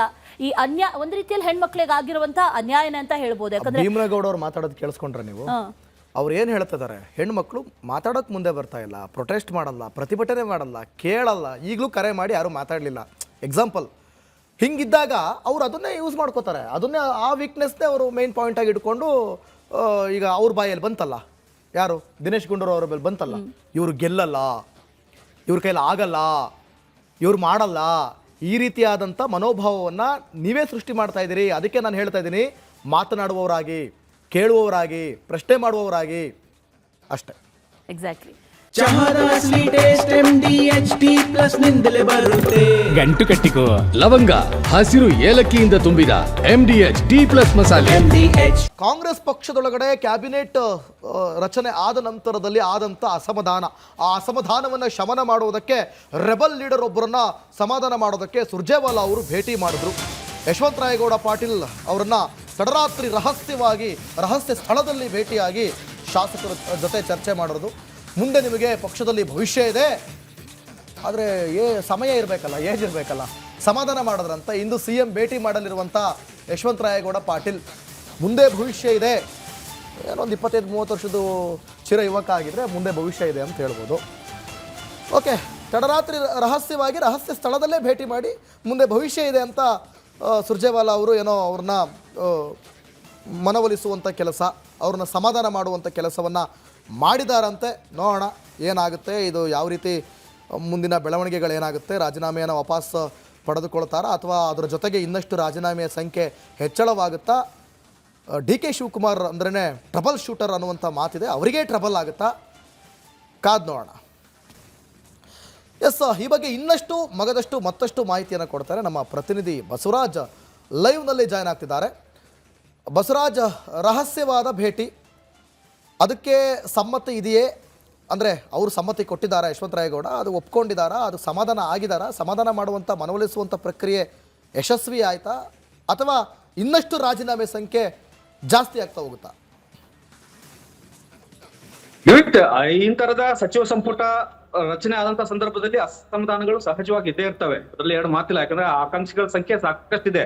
35 ಜನರಷ್ಟು 3 ರಿಂದ 5 ಬಾರಿ ಗೆದ್ದಿರ್ತಕ್ಕಂಥ ಹೊಸದಾಗಿದ್ದಂತಹ ಶಾಸಕರಿದ್ದು ಅವರು ಇನ್ನೂವರೆಗೂ ಕೂಡ ಮಂತ್ರಿ ಭಾಗ್ಯನೇ ನೋಡಿಲ್ಲ. ಅವರೆಲ್ಲರೂ ಕೂಡ ಮಂತ್ರಿ ಆಗ್ಬೇಕು ಅನ್ನುವಂತ ಆಕಾಂಕ್ಷೆನ ಇಟ್ಕೊಂಡೇ ಇದ್ದವರು. ಅವರೆಲ್ಲರೂ ಕೂಡ ನಮಗೆ ಮಂತ್ರಿ ಸ್ಥಾನ ಬೇಕು ಅನ್ನುವಂತ ಒಂದಷ್ಟು ಪಟ್ಟಣ ಹಿಡ್ಕೊಂಡು ಕೂತಿದ್ದಂತವ್ರು. ಅವರು ಕೂಡ ಒಂದಷ್ಟು ಅಸಮಾಧಾನವನ್ನು ಈಗಾಗಲೇ ಹೊರ ಹಾಕ್ತಾ ಇದ್ದಾರೆ. ಅದಕ್ಕಿಂತ ಒಂದು ಹೆಜ್ಜೆ ಮುಂದೋಗಿ ಯಶವಂತರಾಯಗೌಡ ಪಾಟೀಲ್ ಅವರು ಈಗಾಗಲೇ ರಾಜೀನಾಮೆಯನ್ನು ಕೂಡ ಸಲ್ಲಿಕೆ ಮಾಡಿದ್ದಾರೆ ಸ್ಪೀಕರ್ ಅವರಿಗೆ. ಸ್ಪೀಕರ್ ಅವರು ರಾಜೀನಾಮೆ ಕೊಟ್ಟಿದ್ದಾರೆ, ಆದ್ರೆ ಅವರು ಇನ್ನಷ್ಟು ಅಂಗೀಕಾರ ಮಾಡಲಿಲ್ಲ. ಹಾಗಾಗಿ ಈಗ ವಿಧಾನಸಭೆಯ ಕಾರ್ಯದರ್ಶಿಗಳ ಬಳಿ ಈ ಒಂದು ರಾಜೀನಾಮೆ ಪತ್ರ ಇರ್ತಕ್ಕಂಥದ್ದು. ಹೊಸ ಸ್ಪೀಕರ್ ಬಂದಂತವ್ರು ಇದನ್ನ ಪರಿಶೀಲನೆ ಮಾಡಿ ಅಂಗೀಕಾರ ಮಾಡ್ಬೇಕಾ ಬೇಡವಾ ಅನ್ನೋಂಥದ್ದು ನಿರ್ಧಾರ ಮಾಡ್ತಾರೆ. ಆದ್ರೆ ಈಗ ಇರ್ತಕ್ಕಂಥ ಪ್ರಶ್ನೆ ಅದಲ್ಲ. ಒಂದು, ಅವರು ಪಕ್ಷದಲ್ಲಿ ಇಷ್ಟು ವರ್ಷ ದುಡಿದಿರ್ತಕ್ಕಂಥದ್ದು, ಅವರು ಕೂಡ 3 ಬಾರಿ ಶಾಸಕರಾಗಿದ್ದಾರೆ. ಅದು ಜಿಲ್ಲೆಯ ರಾಜಕಾರಣಕ್ಕೋಸ್ಕರ ಅವರು ಕೂಡ ಅಸಮಾಧಾನಗೊಂಡಿರ್ತಕ್ಕಂಥದ್ದು. ಪ್ರತಿ ಬಾರಿ MB ಪಾಟೀಲ್ ಅವರಿಗೆ ಸಚಿವ ಸ್ಥಾನ ಕೊಡ್ತಾರೆ ಅನ್ನೋಂಥದ್ದು ಒಂದು ಅವರಿಗೆ ಅಸಮಾಧಾನ ಇರ್ತಕ್ಕಂಥದ್ದು. ಈ ಬಾರಿ ವಿಜಯಪುರದಿಂದ ಹೆಚ್ಚುವರೆಗೆ ಯಾವುದೇ ಸಚಿವ ಸ್ಥಾನ ಸಿಕ್ಕಿಲ್ಲ. ಹಿಂದೆ ಶಿವಾನಂದ ಪಾಟೀಲ್ ಅವರು ಇದ್ರು, ನಾಡಗೌಡರು ಕೂಡ ಪ್ರಬಲ ಆಕಾಂಕ್ಷಿ ಆಗಿದ್ರು, ಈಗ ಯಶವಂತರಾಯಗೌಡ ಪಾಟೀಲ್ ಅವರು ಕೂಡ ಪ್ರಬಲ ಆಕಾಂಕ್ಷಿ ಆಗಿದ್ರು. ಇವರು 3ರಲ್ಲಿ ಒಬ್ಬರಿಗೆ ಸಿಗ್ಬೇಕಾಗಿತ್ತು. ಆಗ ಅಸಮಾಧಾನ ಆಗ್ತಿರ್ಲಿಲ್ಲ, ಯಾಕಂದ್ರೆ ಇವ್ರು ನನ್ನನ್ನ ಬಿಟ್ಟು ಇನ್ನೊಬ್ಬರಿಗೆ ಮಣೆ ಹಾಕಿದ್ದಾರೆ ಅನ್ನೋಂಥದ್ದು. ಆದ್ರೆ ಇವರು 3 ಜನರನ್ನು ಟಾರ್ಗೆಟ್ ಮಾಡ್ಲಾಗ್ತಾ ಇದೆ ಅನ್ನೋಂಥದ್ದು, MB ಪಾಟೀಲ್ ಅವರು ಟಾರ್ಗೆಟ್ ಮಾಡಿದ್ದಾರೆ ಅನ್ನೋಂಥದ್ದು ಅವರ ಸಹಜವಾದಂತಹ ಅಸಮಾಧಾನ. ಈ ಸಂದರ್ಭದಲ್ಲಿ ಹೈಕಮಾಂಡ್ ನಾಯಕರು ಮನವೊಲಿಸಬೇಕಾಗಿತ್ತು. ಅದನ್ನ ಕೆಲಸವನ್ನು ಸುರ್ಜೇವಾಲಾ ಅವರು ನಿನ್ನೆ ತಡರಾತ್ರಿ ಮಾಡಿರ್ತಕ್ಕಂಥದ್ದು. ಮತ್ತು ಅವ್ರಿಗೆ ಒಂದು ರೀತಿಯಲ್ಲಿ ಧೈರ್ಯ ತುಂಬಿದ್ದಾರೆ. ಇನ್ನೊಂದಷ್ಟು ಹುದ್ದೆಗಳಿದಾವೆ, ಇನ್ನು ಪೊಲಿಟಿಕಲ್ ಸೆಕ್ರೆಟರಿ ಹುದ್ದೆಗಳಿದಾವೆ, ಇನ್ನುಳಿದಂತ ಹುದ್ದೆಗಳಿದಾವೆ, ಸಚೇತಕರ ಹುದ್ದೆಗಳಿದಾವೆ, ಅವುಗಳನ್ನೆಲ್ಲ ಕೊಡ್ತೇವೆ, ನಿಮ್ಮನ್ನು ಕೂಡ ಪರಿಗಣಿಸ್ತೇವೆ ಅನ್ನುವಂತ ಒಂದಷ್ಟು ಭರವಸೆನ ಕೊಟ್ಟಿದ್ದಾರೆ. ಇವತ್ತು CM DK ಶಿವಕುಮಾರ್ ಅವರು ಕೂಡ ಕರೆದವ್ರನ್ನ ಮಾತಾಡುವಂತ ಸಾಧ್ಯತೆಗಳಿದಾವೆ. ಅವ್ರನ್ನ ಮಾತಾಡಿ ಮನವೊಲಿಸಿ ಒಂದು ರಾಜೀನಾಮೆಯನ್ನ ವಾಪಸ್ ಪಡೆಯುವಂತ ಕೆಲಸವನ್ನ ಈಗಾಗಲೇ ಕಾಂಗ್ರೆಸ್ ನಾಯಕರು ಆರಂಭಿಸಿದ್ದಾರೆ. ಅದನ್ನ ಇನ್ನಷ್ಟು ಪ್ರಬಲಗೊಳಿಸಿ ಇವತ್ತು ರಾಜೀನಾಮೆಯನ್ನು ವಾಪಸ್ ತೆಗೆದುಕೊಳ್ಳುವಂತ ಸಾಧ್ಯತೆಗಳಿದಾವೆ. Devesh. Okay, thank you Basavaraj ನಿಮ್ಮೆಲ್ಲ ಮಾಹಿತಿಗಾಗಿ. ನಿನ್ನೆ ಪ್ರಮಾಣ ವಚನವನ್ನ ಸ್ವೀಕಾರ ಮಾಡಿದ್ರು 19 ಜನ ಶಾಸಕರು. ಆದರೆ ಈ ಸಂದರ್ಭದಲ್ಲಿ ಬಹಳ ಗಮನಾರ್ಹವಾಗಿ ಗಮನವನ್ನ ಸೆಳೆದಿದ್ದು ಅಂತಂದ್ರೆ ಅದು ಸಿದ್ದರಾಮಯ್ಯನವರ ಅನುಪಸ್ಥಿತಿ. ಇದ್ರ ಬಗ್ಗೆ ಈಗ ಮಾತಾಡಿದ್ದಾರೆ. ಸಂಪುಟ ವಿಸ್ತರಣೆ ಬಗ್ಗೆ ಸಿದ್ದರಾಮಯ್ಯನವರಿಗೆ ಬೇಸರ, ಹೀಗಾಗಿ ಪದಗ್ರಹಣ ಕಾರ್ಯಕ್ರಮಕ್ಕೆ ಹೋಗಿಲ್ಲ. ಮೈಸೂರಿನಲ್ಲಿ MLC ರಾಜೇಂದ್ರ ರಾಜಣ್ಣ ನೀಡಿರುವಂತ ಹೇಳಿಕೆ ಇದು. ಮಾಜಿ ಸಚಿವ KN ರಾಜಣ್ಣ ಅವ್ರಿಗೂ ಬೇಸರ ಇದೆ. ಸತ್ಯ ಮಾತಾಡಿದ್ದಕ್ಕೆ ರಾಜಣ್ಣ ಅವರು ಮಂತ್ರಿಗಿರಿ ಹೋಯ್ತು. ಪಕ್ಷದಲ್ಲಿ ನೇರವಾಗಿ ಮಾತಾಡಿದ್ರೆ ಅವಕಾಶ ಇರಲ್ಲ ಅಂದಿದ್ದಾರೆ. ಕಾಂಗ್ರೆಸ್ ತನ್ನ ವರ್ತನೆಯನ್ನ ಬದಲಾಯಿಸಿಕೊಳ್ಬೇಕು ಅಂತ ಹೇಳಿದ್ದಾರೆ ರಾಜೇಂದ್ರ. ಇಲ್ಲದೇ ಇದ್ರೆ ಮುಂದೆ ಚುನಾವಣೆಗಳ ಮೇಲೆ ಇದು ಪರಿಣಾಮ ಬೀರುತ್ತೆ ಅನ್ನುವಂಥ ಎಚ್ಚರಿಕೆಯ ಸಂದೇಶವನ್ನ ಕೂಡ ಕೊಟ್ಟಿದ್ದಾರೆ. ಬೇಸರದಿಂದ ಪಕ್ಷ ಬಿಡಲ್ಲ, ಪಕ್ಷದಲ್ಲೇ ಫೈಟ್ ಮಾಡ್ತೇನೆ ಅಂತ ರಾಜೇಂದ್ರ ರಾಜಣ್ಣ ಈಗ ಮಾತಾಡಿದ್ದಾರೆ. ಮೈಸೂರಿನಲ್ಲಿ MLC ರಾಜೇಂದ್ರ ರಾಜಣ್ಣ ಮಾತಾಡಿದ್ದಾರೆ ನೋಡಿ ಇದ್ರ ಬಗ್ಗೆ. ಇಲ್ಲ, ನೇರವಾಗಿ ಮಾತಾಡುವಂಥದ್ದು, ಸತ್ಯವಾಗಿ ಮಾತಾಡುವಂಥದ್ದು ಇವತ್ತು ರಾಜಕೀಯದಲ್ಲಿ ಎಲ್ಲ ಒಂದ್ ಕಡೆ ತಪ್ಪು ಅಂತ ಅನ್ನಿಸ್ತಾ ಇದೆ. ಸರಿಪಡಿಸ್ಬೇಕಲ್ಲ, ಯೋಜನೆಗಳು ಬಹಳ ಇದೆ. ವಿಶೇಷವಾಗಿ ನಮ್ಮ ಜಿಲ್ಲೆ ಹೇಳ್ಬೇಕು ಅಂತ ಹೇಳಿದ್ರೆ 11 ತಾಲೂಕು. ಸಾಮಾನ್ಯ ರಾಜಣ್ಣವರು ಸಹಕಾರಿ ಕ್ಷೇತ್ರದಲ್ಲಿ ಹೆಚ್ಚು ಕೆಲಸಗಳು ಮಾಡಿದ್ರು, ಯಾವುದೇನು ಹಗರಣ ಇರಲಿಲ್ಲ. ಸೊ ಸರಿಪಡಿಸ್ಕೊಂಡ್ರೆ ಪಕ್ಷಕ್ಕೆ ಒಳ್ಳೇದು. ಅವೆಲ್ಲ ಇಲ್ಲ, ಅವೆಲ್ಲ ನೀವು ಹೇಳೋವಂಥದ್ದು ಪಕ್ಷ ಬಿಡೋವಂಥದ್ದು ಏನಿಲ್ಲ. ಪಕ್ಷದಲ್ಲೇ ಇರ್ತೀವಿ, ಏನಿದ್ರು ಮನೆಯೊಳಗೆ ಫೈಟ್ ಮಾಡಲೇಬೇಕಲ್ಲ, ಮನೇಲೇ ಇರ್ತೀವಿ, ಜೊತೆಗೆ ಇರ್ತೀವಿ.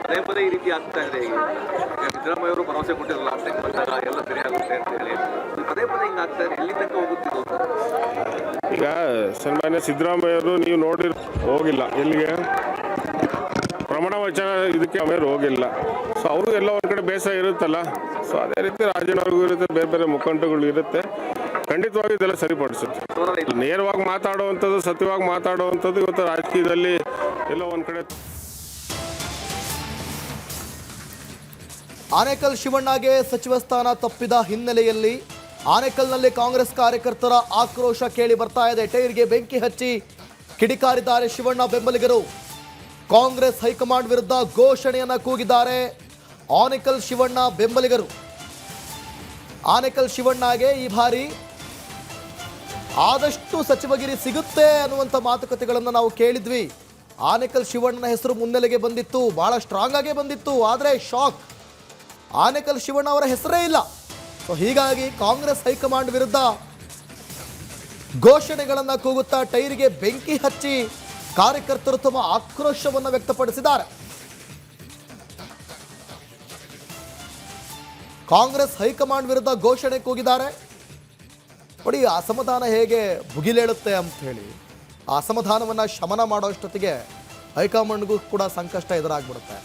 ಈ ಅಸಮಾಧಾನಗಳು ಅಥವಾ ಈ ರೀತಿಯ ಪ್ರತಿಭಟನೆ ಅಥವಾ ಹೈಕಮಾಂಡ್ ವಿರುದ್ಧನೇ ಘೋಷಣೆಗಳನ್ನು ಕೂಗೋದು ಪಕ್ಷಕ್ಕೆ ಎಷ್ಟು ಹೊಡೆತ ಅಂತಂದರೆ ಅವು ಅದರ ಎಫೆಕ್ಟ್ ಅಥವಾ ಅದರ ರಿಸಲ್ಟ್ ಚುನಾವಣೆ ಸಂದರ್ಭದಲ್ಲಿ ಫೇಸ್ ಮಾಡಬೇಕಾಗುತ್ತೆ.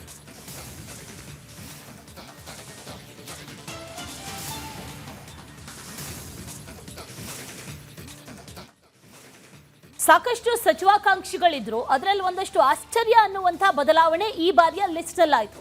ಅದು ಕೊನೆ ಕ್ಷಣದ ಬದಲಾವಣೆ ಅನ್ನೋದನ್ನ ಕೂಡ ಹೇಳಲಾಗ್ತಾ ಇದೆ.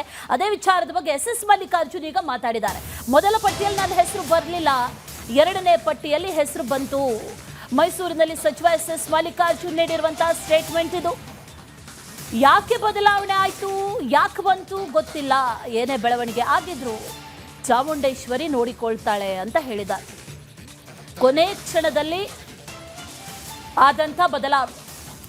SS ಮಲ್ಲಿಕಾರ್ಜುನ್ ಅವರ ಹೆಸರು ಇರಲಿಲ್ಲ, ಮೊದಲ ಪಟ್ಟಿಯಲ್ಲಿ ಬಂದಿರಲಿಲ್ಲ, ಎರಡನೇ ಪಟ್ಟಿಯಲ್ಲಿ ಬಂತು. ಅದರ ಬಗ್ಗೆ ಮಾತಾಡಿದ್ದಾರೆ SS ಮಲ್ಲಿಕಾರ್ಜುನ್.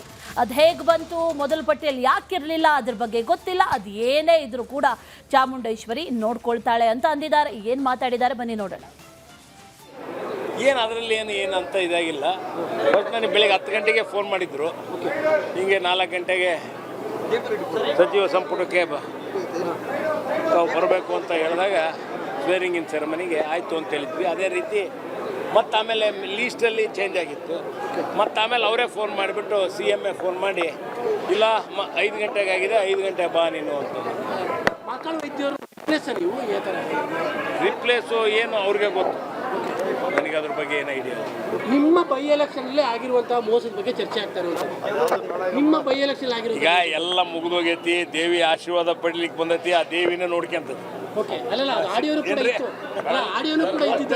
ಇಲ್ಲಪ್ಪ ಅದೇನಿಲ್ಲ,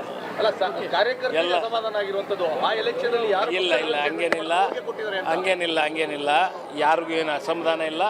ನಮ್ಮ ಮುಖ್ಯಮಂತ್ರಿಗಳು ಅದ್ರ ಬಗ್ಗೆ ಎಲ್ಲ ಸರಿ ತೂಗಿಸ್ಕೊಂಡು ಹೋಗ್ತಾರೆ.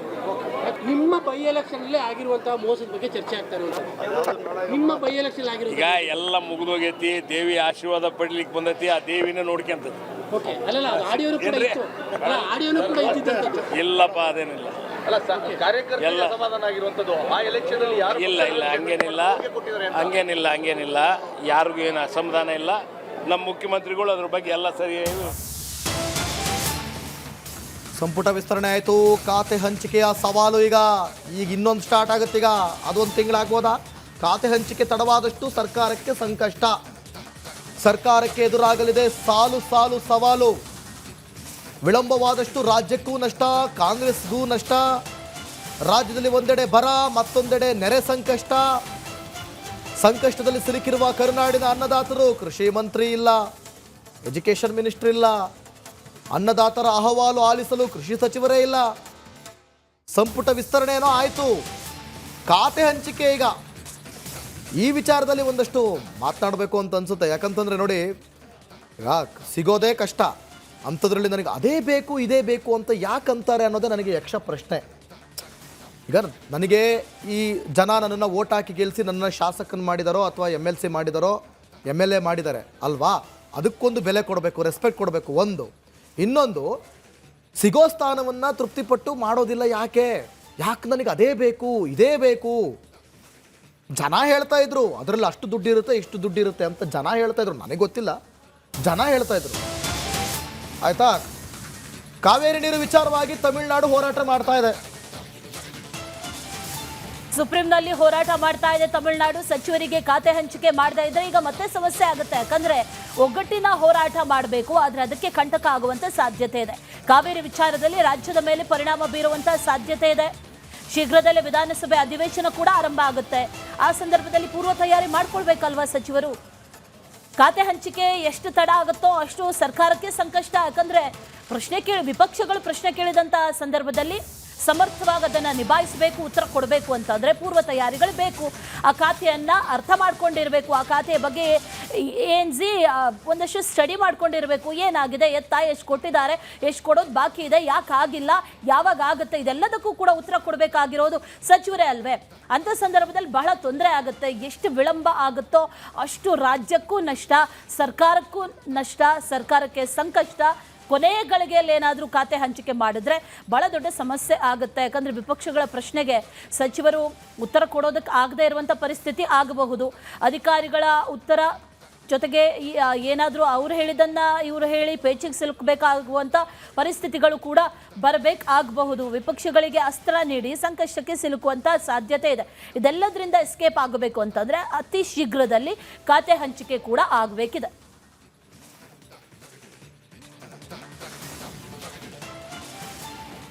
ನೋಡಿ, ಪರಿಷತ್ ಸಭಾಪತಿ ಸ್ಥಾನಕ್ಕೆ ಸಲೀಂ ಅಹಮದ್ ಹೆಸರು, ಸರ್ಕಾರ ಸಲೀಂ ಅಹಮದ್ ಹೆಸರು ಸೂಚಿಸಿದ ಹಿನ್ನೆಲೆ ಹಾಲಿ ಸಭಾಪತಿ ಹೊರಟ್ಟಿ ಪರ ಮೈತ್ರಿ ಬ್ಯಾಟಿಂಗ್ ಬೀಸಿರೋದೀಗ.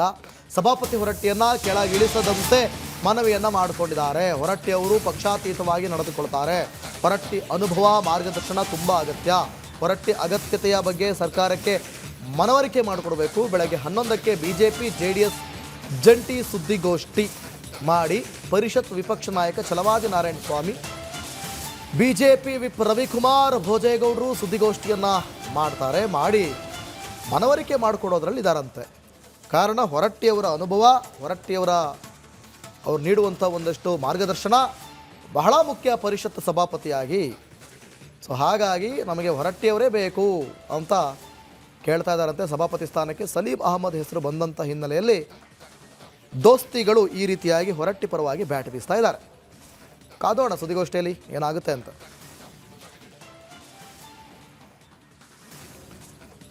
ಹೊರಟ್ಟಿ ಪರ ಮೈತ್ರಿ ಬ್ಯಾಟ್ ಬೀಸ್ತಾ ಇರೋದು ದೋಸ್ತಿ ಪಡೆ. ಯಾವಾಗ ಈ ಕ್ಯಾಬಿನೆಟ್ ವಿಸ್ತರಣೆ ಸಂದರ್ಭದಲ್ಲಿ ಸಭಾಪತಿ ಸ್ಥಾನಕ್ಕೆ ವಿಧಾನ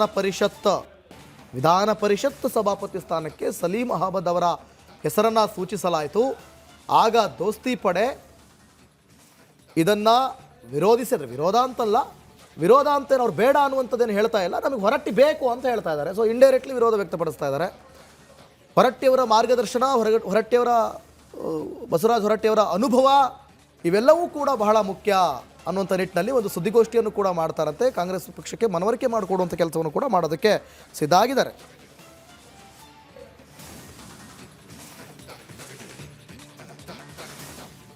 ಮಾಜಿ ಸಿಎಂ ಸಿದ್ದರಾಮಯ್ಯನವರು ತಮ್ಮ ಹುಟ್ಟುಹಬ್ಬದ ದಿನವೇ ಅಸಮಾಧಾನಗೊಂಡಿದ್ದಾರೆ. ತಮ್ಮ ಆಪ್ತರಿಗೆ ಮಂತ್ರಿ ಸ್ಥಾನ ಸಿಕ್ಕಿಲ್ಲ ಅಂತ ಗರಂ ಆಗಿದ್ದಾರೆ. ಪ್ರಮಾಣ ವಚನ ಕಾರ್ಯಕ್ರಮಕ್ಕೆ ಹೋಗದೆ ದೂರ ಉಳಿಯುವಷ್ಟು ಆ ಮಟ್ಟಕ್ಕೆ ಬೇಸರಗೊಂಡಿದ್ದಾರೆ. ಅದರ ಬಗ್ಗೆ ಒಂದು ಡೀಟೇಲ್ಡ್ ವರದಿ ಇದೆ, ನೋಡ್ಕೊಂಬನ್ನಿ.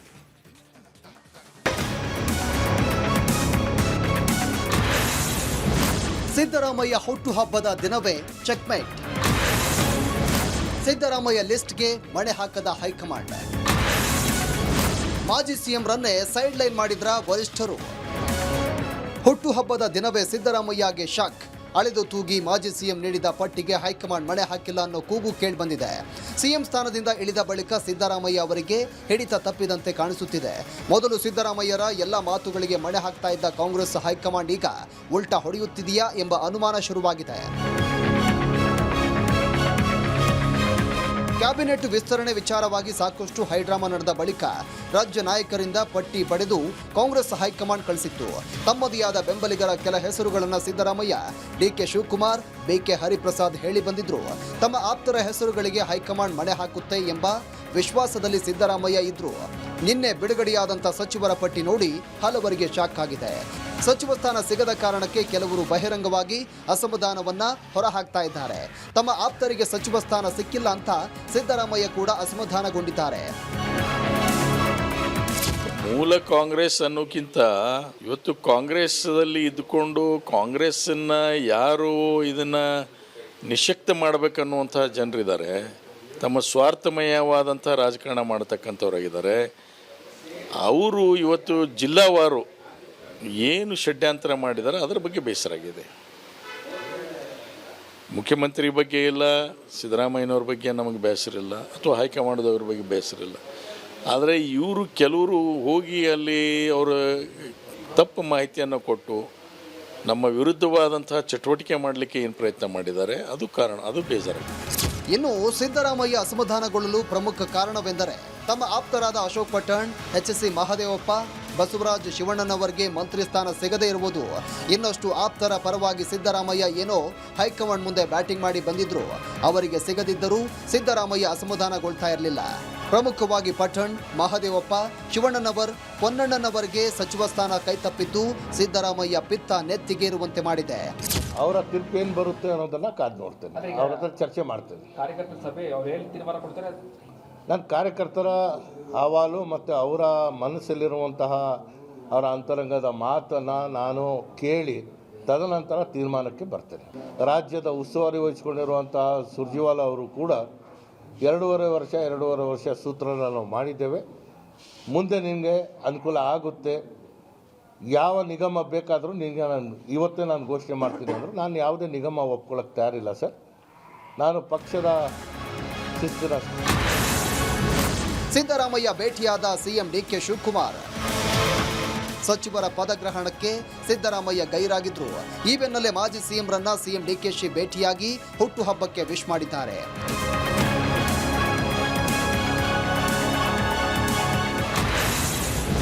ಸಿದ್ದರಾಮಯ್ಯಗೆ ಯಾವುದೇ ಅಸಮಾಧಾನವಿಲ್ಲ. ಇನ್ನು ಸಚಿವರ ಪದಗ್ರಹಣಕ್ಕೆ ಸಿದ್ದರಾಮಯ್ಯ ಗೈರು ವಿಚಾರವಾಗಿ ಪ್ರತಿಕ್ರಿಯೆ ನೀಡಿದ ಸಿಎಂ ಡಿಕೆಶಿ, ಸಿದ್ದರಾಮಯ್ಯಗೆ ಯಾವುದೇ ಅಸಮಾಧಾನವಿಲ್ಲ. ನಾನು ಅವರೇ ಕೂತು ಪಟ್ಟಿ ಫೈನಲ್ ಮಾಡಿದ್ದು. ನಾವೆಲ್ಲ ಒಂದೇ ಟೀಮ್, ಯಾರಿಗೂ ಅಸಮಾಧಾನ ಇಲ್ಲ ಅಂತ ಹೇಳಿದ್ದಾರೆ. ನೋಡಪ್ಪ, ನಾನು ಅವರು ಎಲ್ಲ ಕೂತ್ಕೊಂಡು ತೀರ್ಮಾನ ಮಾಡಿರೋದೆ. ಅವರ ಬರ್ತ್ಡೇ ಇವತ್ತು, ಹುಟ್ಟುಹಬ್ಬ, ಗೆಸ್ಟ್ಗಳು ವಿಪರೀತ ಇದ್ದು ಅವ್ರಿಗೆ, ಅರ್ಥ ಆಯ್ತಾ? ಅವರ ಜನ್ಮದಿನ, ನಾನು ಅವ್ರಿಗೆ ಶುಭ ಹಾರೈಸಿದ್ದೀನಿ, ಆಯಿತಾ? ಇವತ್ತು ಸಿದ್ದರಾಮಯ್ಯನವ್ರಿಗೆ ಯಾಕೆ ಅಸಮಾಧಾನ? ನಾವೆಲ್ಲ ಒಂದು ಟೀಮ್, 139 ಜನನು ಒಂದು ಟೀಮ್, ಯಾರಿಗೂ ಅಸಮಾಧಾನ. ಈಗಿರೋರೆಲ್ಲ ನಾನು ಸೇರಿ ಅವ್ರ ಕಡೆಯವರಲ್ವಾ? ನಾನು ಸಿದ್ದರಾಮಯ್ಯನವ್ರ ಪಟ್ಟ ಅಭಿಮಾನಿ ಇರೋದು. We all are one, we all are united, we will be united, we will fight unitedly. ನೀವೆಲ್ಲ ಯಾಕೆ ಅದಕ್ಕೆ ನೀವು ಬರೀ ಹುಡುಕ್ತಾ ಇದ್ದೀರ? ನಾವು ಹೊಸದಾಗಿ ಲೆನ್ಸ್ ಆಗ್ತಾ ಇದ್ದೀರ, ಹೊಸ ಸುದ್ದಿ ಕೇಳ್ತಾ ಇದ್ದೀವಿ ನಿಮ್ಮ ಹತ್ರ ಎಲ್ಲ. ಪಾಪ ಅವರು ಭಾಳ ಜನ ಗೆಸ್ಟ್ಗಳು ಮತ್ತೊಂದು ಕೆಲವೆಲ್ಲ ಹೇಳ್ತಾ ಇರ್ತಾರೆ, ಸಿಗದೆ ಹೋದವ್ರಿಗೆ ಸಮಾಧಾನ ಹೇಳ್ತಾ ಇರ್ತಾರೆ. ಅವರು ತಡೀರಪ್ಪ, ಆಯಿತು, ಟೈಮ್ ಆಯಿತು, 2 ವರ್ಷ 3 ವರ್ಷ ಮಾಡಿದ್ದೀರಿ ಬೇರೆಯವ್ರು ಅಂತ ಅಂದ್ಬಿಟ್ಟು ಈಸ್ ಡೂಯಿಂಗ್ ಅವ್ರ ಪಾರ್ಟಿ ವರ್ಕ್. ಖಂಡಿತ ಮಾತಾಡಿದ್ದೀವಿ, 5 ಸತಿ ಮಾತಾಡಿದ್ದೀನಿ ನಾನು. ಯಾವುದೂ ಇಲ್ಲ, ನಾನು ಹೈಕಮಾಂಡಿಂದ ಏನು ಬಂತೋ, ಏನು ಹೇಳಿದಾರೋ ಅದನ್ನು ಮಾರ್ಗದರ್ಶನ ಕೇಳ್ತೀನಿ ಅಷ್ಟೇ. ಸದ್ಯ ಸಿದ್ದರಾಮಯ್ಯ ಕೊತ್ತ ಕುದಿತಾ ಇದ್ದಾರೆ. ತಾವು ಕೊಟ್ಟ ಹೆಸರುಗಳಿಗೆ ಮಣೆ ಹಾಕದೇ ಇರುವುದು ಒಂದು ಕಡೆಯಾದರೆ, ತಾವು ತೀವ್ರವಾಗಿ ವಿರೋಧಿಸಿದ್ದ ಜಮೀರ್ ಅಹಮದ್ಗೆ ಸಚಿವ ಸ್ಥಾನ ನೀಡಿರುವುದು ಸಿದ್ದರಾಮಯ್ಯ ಸಿಟ್ಟಿಗೆ ಕಾರಣವಾಗಿದೆ. ಸಿದ್ದರಾಮಯ್ಯರ ಸಿಟ್ಟನ್ನ ಕಾಂಗ್ರೆಸ್ ಹೈಕಮಾಂಡ್ ಹೇಗೆ ಕಡಿಮೆ ಮಾಡಿಸುತ್ತೆ ಎಂಬುದು ಸದ್ಯದ ಕುತೂಹಲ. ಸಿದ್ದರಾಮಯ್ಯನವರು ಅಸಮಾಧಾನಗೊಂಡಿದ್ದಾರೆ ಅನ್ನುವಂಥದ್ದು ಮೇಲ್ನೋಟಕ್ಕಲ್ಲ, ಎಲ್ಲ ರೀತಿಯಲ್ಲೂ ಕೂಡ ಗೊತ್ತಾಗ್ತಾ ಇತ್ತು. ಅವರು ಹುಟ್ಟುಹಬ್ಬ ಬೇರೆ, ಈ ಸಿಎಂ ಆಗಿದ್ದಂಥ ಸಂದರ್ಭದಲ್ಲಿ ಅವರು ಹುಟ್ಟುಹಬ್ಬವನ್ನು ಉತ್ಸವದಂತೆ ಸೆಲೆಬ್ರೇಟ್ ಮಾಡ್ತಾ ಇದ್ರು. ಆದರೆ ಈಗ ಹುಟ್ಟುಹಬ್ಬದ ದಿನವೇ ಅವರು ಬೇಸರಗೊಂಡಿದ್ರು. ಕಾರಣ ಅನೇಕ ಇದೆ. ಹಿಂದೆ BS ಯಡಿಯೂರಪ್ಪನವರು ಕೂಡ ಇದೇ ರೀತಿ ಮಾಡ್ತಾ ಇದ್ರು. ಅಂದ್ರೆ ಯಾವುದಾದ್ರೂ ಅಸಮಾಧಾನಗಳು ಕಂಡು ಬಂದಂಥ ಸಂದರ್ಭದಲ್ಲಿ ಅವ್ರು ತೋರಿಸ್ಕೊಳ್ಳೋದು ಹೇಗೆ ಅಂತಂದ್ರೆ ಈ ರೀತಿ ಗೈರಾಗಿ ತೋರಿಸ್ಕೊಳ್ತಾ ಇದ್ರು. ಅದೇ ರೀತಿಯಲ್ಲಿ ಸಿದ್ದರಾಮಯ್ಯನವರು ಕೂಡ ಮಾಡಿದಂತೆ ಕಾಣಿಸ್ತಾ ಇದೆ. ಅವ್ರು ಹೇಳಿದಂಥ ವ್ಯಕ್ತಿಗಳಿಗೆ ಮಣೆ ಹಾಕಿಲ್ಲ, ಅನುಭವಿಗಳಿಗೆ ಇಲ್ಲಿ ಪ್ರಾತಿನಿಧ್ಯ ಕೊಟ್ಟಿಲ್ಲ, ತಮ್ಮ ಲಿಸ್ಟನ್ನೇ ಕಡೆಗಣನೆ ಮಾಡಿದ್ದಾರೆ ಅನ್ನುವಂಥ ಒಂದಷ್ಟು ವಿಚಾರಗಳು ಅವರನ್ನ ಚಿಂತೆಗೀಡ ಮಾಡುವಂತೆ ಮಾಡಿದೆ. ಹಾಗಾಗಿ ಈ ಕಾರ್ಯಕ್ರಮಕ್ಕೆ ಗೈರಾಗೋ ಮೂಲಕ ತಮ್ಮ ಅನುಪಸ್ಥಿತಿಯಲ್ಲೇ ಈ ಸಚಿವ ಸಂಪುಟ ನಡೀಲಿ ಅನ್ನುವಂತಹ ನಿಟ್ಟಿನಲ್ಲಿ ಇದನ್ನು ತೋರಿಸ್ಕೊಂಡಿದ್ದಾರೆ. ಇದು ಕಾಂಗ್ರೆಸ್ಗೆ ಯಾವ ರೀತಿ ನುಂಗಲಾರದ ತುತ್ತಾಗಬಹುದು ಅನ್ನೋದನ್ನ ಮುಂದಿನ ದಿನಗಳಲ್ಲಿ ಗಮನಿಸಬಹುದು. ಯಾಕಂದ್ರೆ ಅಹಿಂದ ನಾಯಕ ಅವರನ್ನ ಕಡೆಗಣನೆ ಮಾಡಿದಂಥ ಸಂದರ್ಭದಲ್ಲಿ ಪಕ್ಷಕ್ಕೆ ಯಾವ ರೀತಿ ಡ್ಯಾಮೇಜ್ ಆಗಬಹುದು ಅನ್ನೋದನ್ನ ಕಾಂಗ್ರೆಸ್ ಮನಗಂಡಿದೆ. ಆದರೆ ಈ ಬಾರಿಯ ಲಿಸ್ಟ್ನಲ್ಲೂ ಕೂಡ ಹಾಗಾಗಿ ಅಹಿಂದ ಅಲ್ಪಸಂಖ್ಯಾತರಿಗೆ ಅತಿ ಹೆಚ್ಚಿನ ಸ್ಥಾನವನ್ನು ಕೊಟ್ಟು ಅದನ್ನು ಬ್ಯಾಲೆನ್ಸ್ ಮಾಡೋದಕ್ಕೆ ಪ್ರಯತ್ನ ಏನೋ ಪಟ್ಟಿದ್ದಾರೆ. ಆದರೆ ಆ ಪ್ರಯತ್ನ ಎಷ್ಟು ಮಟ್ಟಿಗೆ ಫಲ ಕೊಡುತ್ತೆ ಅನ್ನುವಂಥ ಪ್ರಶ್ನೆ. ಎಲ್ಲರಿಗೂ ಕೊಡೋಕ್ಕಾಗಲ್ವಲ್ಲ. ಇಡೀ 224 ಶಾಸಕರಲ್ಲಿ ಕೊಡಬೇಕಾಗಿರೋದೇ 34. ಅದರಲ್ಲೂ ನಂಗೆ ಅದು ಬೇಡ, ನನಗೆ ಇದು ಬೇಡ. ಆ ತನ್ವೀರ್ ಸೇಠ್ ಹೇಳ್ತಿದ್ರು ನೋಡಿ, ನೀವು ಹೇಳಿದ ನಿಗಮನೆಲ್ಲ ನಾನು ಒಪ್ಕೊಳ್ಳೋಕ್ಕಾಗಲ್ಲ ಅಂತ. ಒಪ್ಕೊಳ್ಳೋಕ್ಕಾಗಲಿಲ್ಲ ಅಂದರೆ ಮಂತ್ರಿಗಿರಿಯೇ ಇಲ್ಲ. ಬನ್ನಿ, DK ಶಿವಕುಮಾರ್ CM ಆದ ಬಳಿಕ ಮೊದಲಿಗೆ ಸವಾಲಾಗಿದ್ದೇ ಹಳೆ ಮೈಸೂರು ಭಾಗ. ಬಿಡದಿ ಟೌನ್ಶಿಪ್ ಹೋರಾಟ ಒಂದು ಕಡೆ ಆದರೆ ಕಾವೇರಿ ನೀರಿನ ಹೋರಾಟದ ಕಿಚ್ಚು ಮತ್ತೊಂದು ಕಡೆ. ಇಂಥ ಸಂದರ್ಭದಲ್ಲಿ ಸರ್ಕಾರವನ್ನು ಸಮರ್ಥನೆ ಮಾಡಿಕೊಳ್ಳುವಂಥ ಧ್ವನಿಗಳಿಗೆ ಅವಕಾಶ ಬೇಕಿತ್ತು. ಸಂಪುಟ ವಿಸ್ತರಣೆ ವೇಳೆ ಅದಕ್ಕೆ ಆದ್ಯತೆ ನೀಡಲಾಗಿದೆ. ಸಂಬಂಧಪಟ್ಟಂಥ ಸ್ಟೋರಿ ಇದೆ, ನೋಡೋಣ.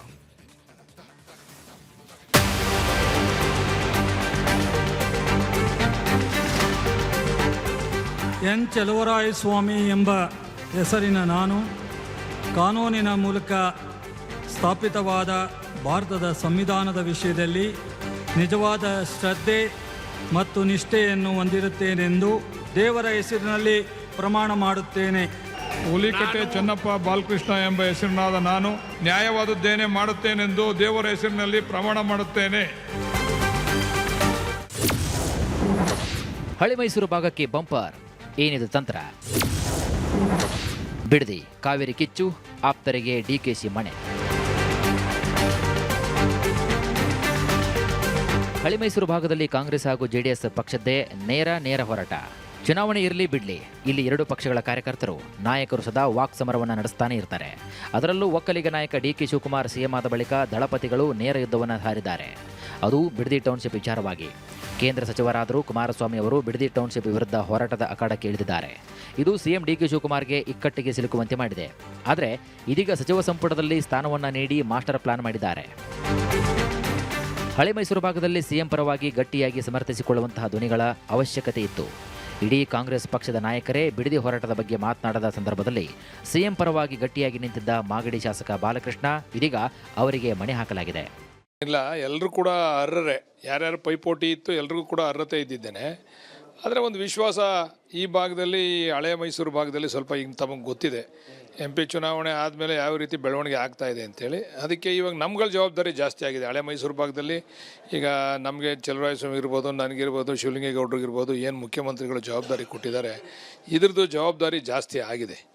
ಅದರಿಂದ ನಮ್ಮ ಇದನ್ನು ಹೊರೆನ ಹೊರ್ತಕ್ಕಂಥದ್ದಕ್ಕೆ ನಾವು ರೆಡಿ ಆಗಬೇಕು. ಇವಾಗ ಕಾರ್ಯಕ್ರಮಗಳಿಂದ ಪ್ರಯೋಜನ ಆಗಬೇಕು. ಈಗಾಗಲೇ ನಮ್ಮ ಮುಖ್ಯಮಂತ್ರಿಗಳು ಅವರು ಮುಖ್ಯಮಂತ್ರಿ ಆದಮೇಲೆ ಅವರ ನಡವಳಿಕೆನ ಇವತ್ತು ಜನ ಮೆಚ್ಚತಕ್ಕಂಥ ರೀತಿಯಲ್ಲಿ ಅವ್ರ ನಡವಳಿಕೆಯನ್ನು ನಾವು ನೋಡ್ತಾ ಇದ್ದೇವೆ. ಅದ್ರ ಜೊತೆಯಲ್ಲಿ ಈಗ 28 ಚುನಾವಣೆಯೂ ಕೂಡ ಪ್ರಬಲವಾಗಿ ನಮ್ಮ ಮುಂದೆ ಇರತಕ್ಕಂಥದ್ದು. ಅದರಿಂದ ನಾವು ಭಾಳ ಜವಾಬ್ದಾರಿಯಾಗಿ, ಭಾಳ ಹುಷಾರಾಗಿ ನಾವು ಈ ಒಂದು ಸಂದರ್ಭಗಳನ್ನ ಎದುರಿಸಿ ಮತ್ತೊಮ್ಮೆ 28ಕ್ಕೆ ಮುಖ್ಯಮಂತ್ರಿಗಳ ಕೈ ಬಲಪಡಿಸ್ತಕ್ಕಂಥ ಕೆಲಸ ನಾವೆಲ್ಲ ಸೇರಿ ಮಾಡಬೇಕಾಗ್ತದೆ. ಇನ್ನು ಕಾವೇರಿ ನೀರಿನ ವಿಚಾರವಾಗಿ ಬೆಂಬಲವಾಗಿ ನಿಂತಿದ್ದು ಚಲುವರಾಯಸ್ವಾಮಿ. ದಳಪತಿಗಳ ಕೋಟೆ ಹಾಸನದಲ್ಲಿ ಕಾಂಗ್ರೆಸ್ ಪರವಾಗಿ ತೊಡೆತಡ್ತಾ ಇರುವುದು ಶಿವಲಿಂಗೇಗೌಡ. ಈ ಇಶ್ಯೂ ನಾನು 35 ವರ್ಷದಿಂದ ಮಾದೇಗೌಡರ ಜೊತೆಯಲ್ಲಿ ನಾನು ಹೋರಾಟ ಮಾಡ್ಕೊಂಡು ಬಂದಿದ್ದೀನಿ. ಎಲ್ಲ ಮುಖ್ಯಮಂತ್ರಿಗಳ ಕಾಲದಲ್ಲೂ ಏನೇನೆಲ್ಲ ಇರುತ್ತೆ. ನನ್ನದೇ ಜಿಲ್ಲೆ, ನಾವು ಕಾವೇರಿ ಹೋರಾಟದಲ್ಲಿ ಬಂದಿರೋದು. ಮಾಡೋಣ. ಜನರ ಜೊತೆ ನಮ್ಮ ಮುಖ್ಯಮಂತ್ರಿಗಳು ರೈತರ ಪರವಾಗಿ ಸಾರ್ವಜನಿಕರ ಪರವಾಗಿ ಇರೋ ಸರ್ಕಾರ ಇದು. ಸೆಂಟ್ರಲ್ ಚುನಾವಣೆ ಕೂಡ ಭಾಳ ಮುಖ್ಯ. ಹೀಗಾಗಿ ಭವಿಷ್ಯದಲ್ಲಿ ಅಂದರೆ ಹಳೆ ಮೈಸೂರು ಭಾಗಕ್ಕೆ ಚಲುವರಾಯಸ್ವಾಮಿ ಅವರು ಯಾವ ರೀತಿ ಪಕ್ಷ ಸಂಘಟನೆ ಮುಂದಾಗ್ಬೋದು? ಮುಖ್ಯಮಂತ್ರಿಗಳ ಜೊತೆ ನಿಂತು, ಮಾಜಿ ಮುಖ್ಯಮಂತ್ರಿನೂ ಹಳೆ ಮೈಸೂರು, ಹಾಲಿ ಮುಖ್ಯಮಂತ್ರಿನೂ ಹಳೆ ಮೈಸೂರು, ಅವರ ಜೊತೆಯಲ್ಲಿ ನಾವೆಲ್ಲರೂ ಒಟ್ಟಾಗಿ 28ಕ್ಕೆ ಮತ್ತೆ ಸರ್ಕಾರ ತರುವಂಥ ಒಂದು ಕೆಲಸ ಮಾಡ್ತೀವಿ. ಈ ಎಲ್ಲ ಶಾಸಕರಿಗೆ ಸಚಿವ ಸ್ಥಾನ ಕೊಡಿಸುವಲ್ಲಿ ಸಿಎಂ ಡಿಕೆ ಶಿವಕುಮಾರ್ ಯಶಸ್ವಿಯಾಗಿದ್ದಾರೆ. ಇನ್ನು ಹಳೆ ಮೈಸೂರು ಭಾಗದಲ್ಲಿ ಡಿಕೆಶಿ ಪರವಾಗಿ ಮಾತನಾಡುವ ಗಟ್ಟಿ ಧ್ವನಿಗಳ ಅವಶ್ಯಕತೆ ಇತ್ತು. ಜೆಡಿಎಸ್ ಕೋಟೆಯನ್ನು ಎದುರಿಸಬೇಕಾದಂತಹ ನಾಯಕರ ಅವಶ್ಯಕತೆ ಕೂಡ ಇತ್ತು. ಇದನ್ನೆಲ್ಲ ಅರಿತು ತಮ್ಮ ಪರವಾದ ಗಟ್ಟಿ ಧ್ವನಿಗಳಿಗೆ ಆದ್ಯತೆಯನ್ನು ಕೊಡಿಸುವಲ್ಲಿ ಸಿಎಂ ಸಕ್ಸಸ್ ಆಗಿದ್ದಾರೆ.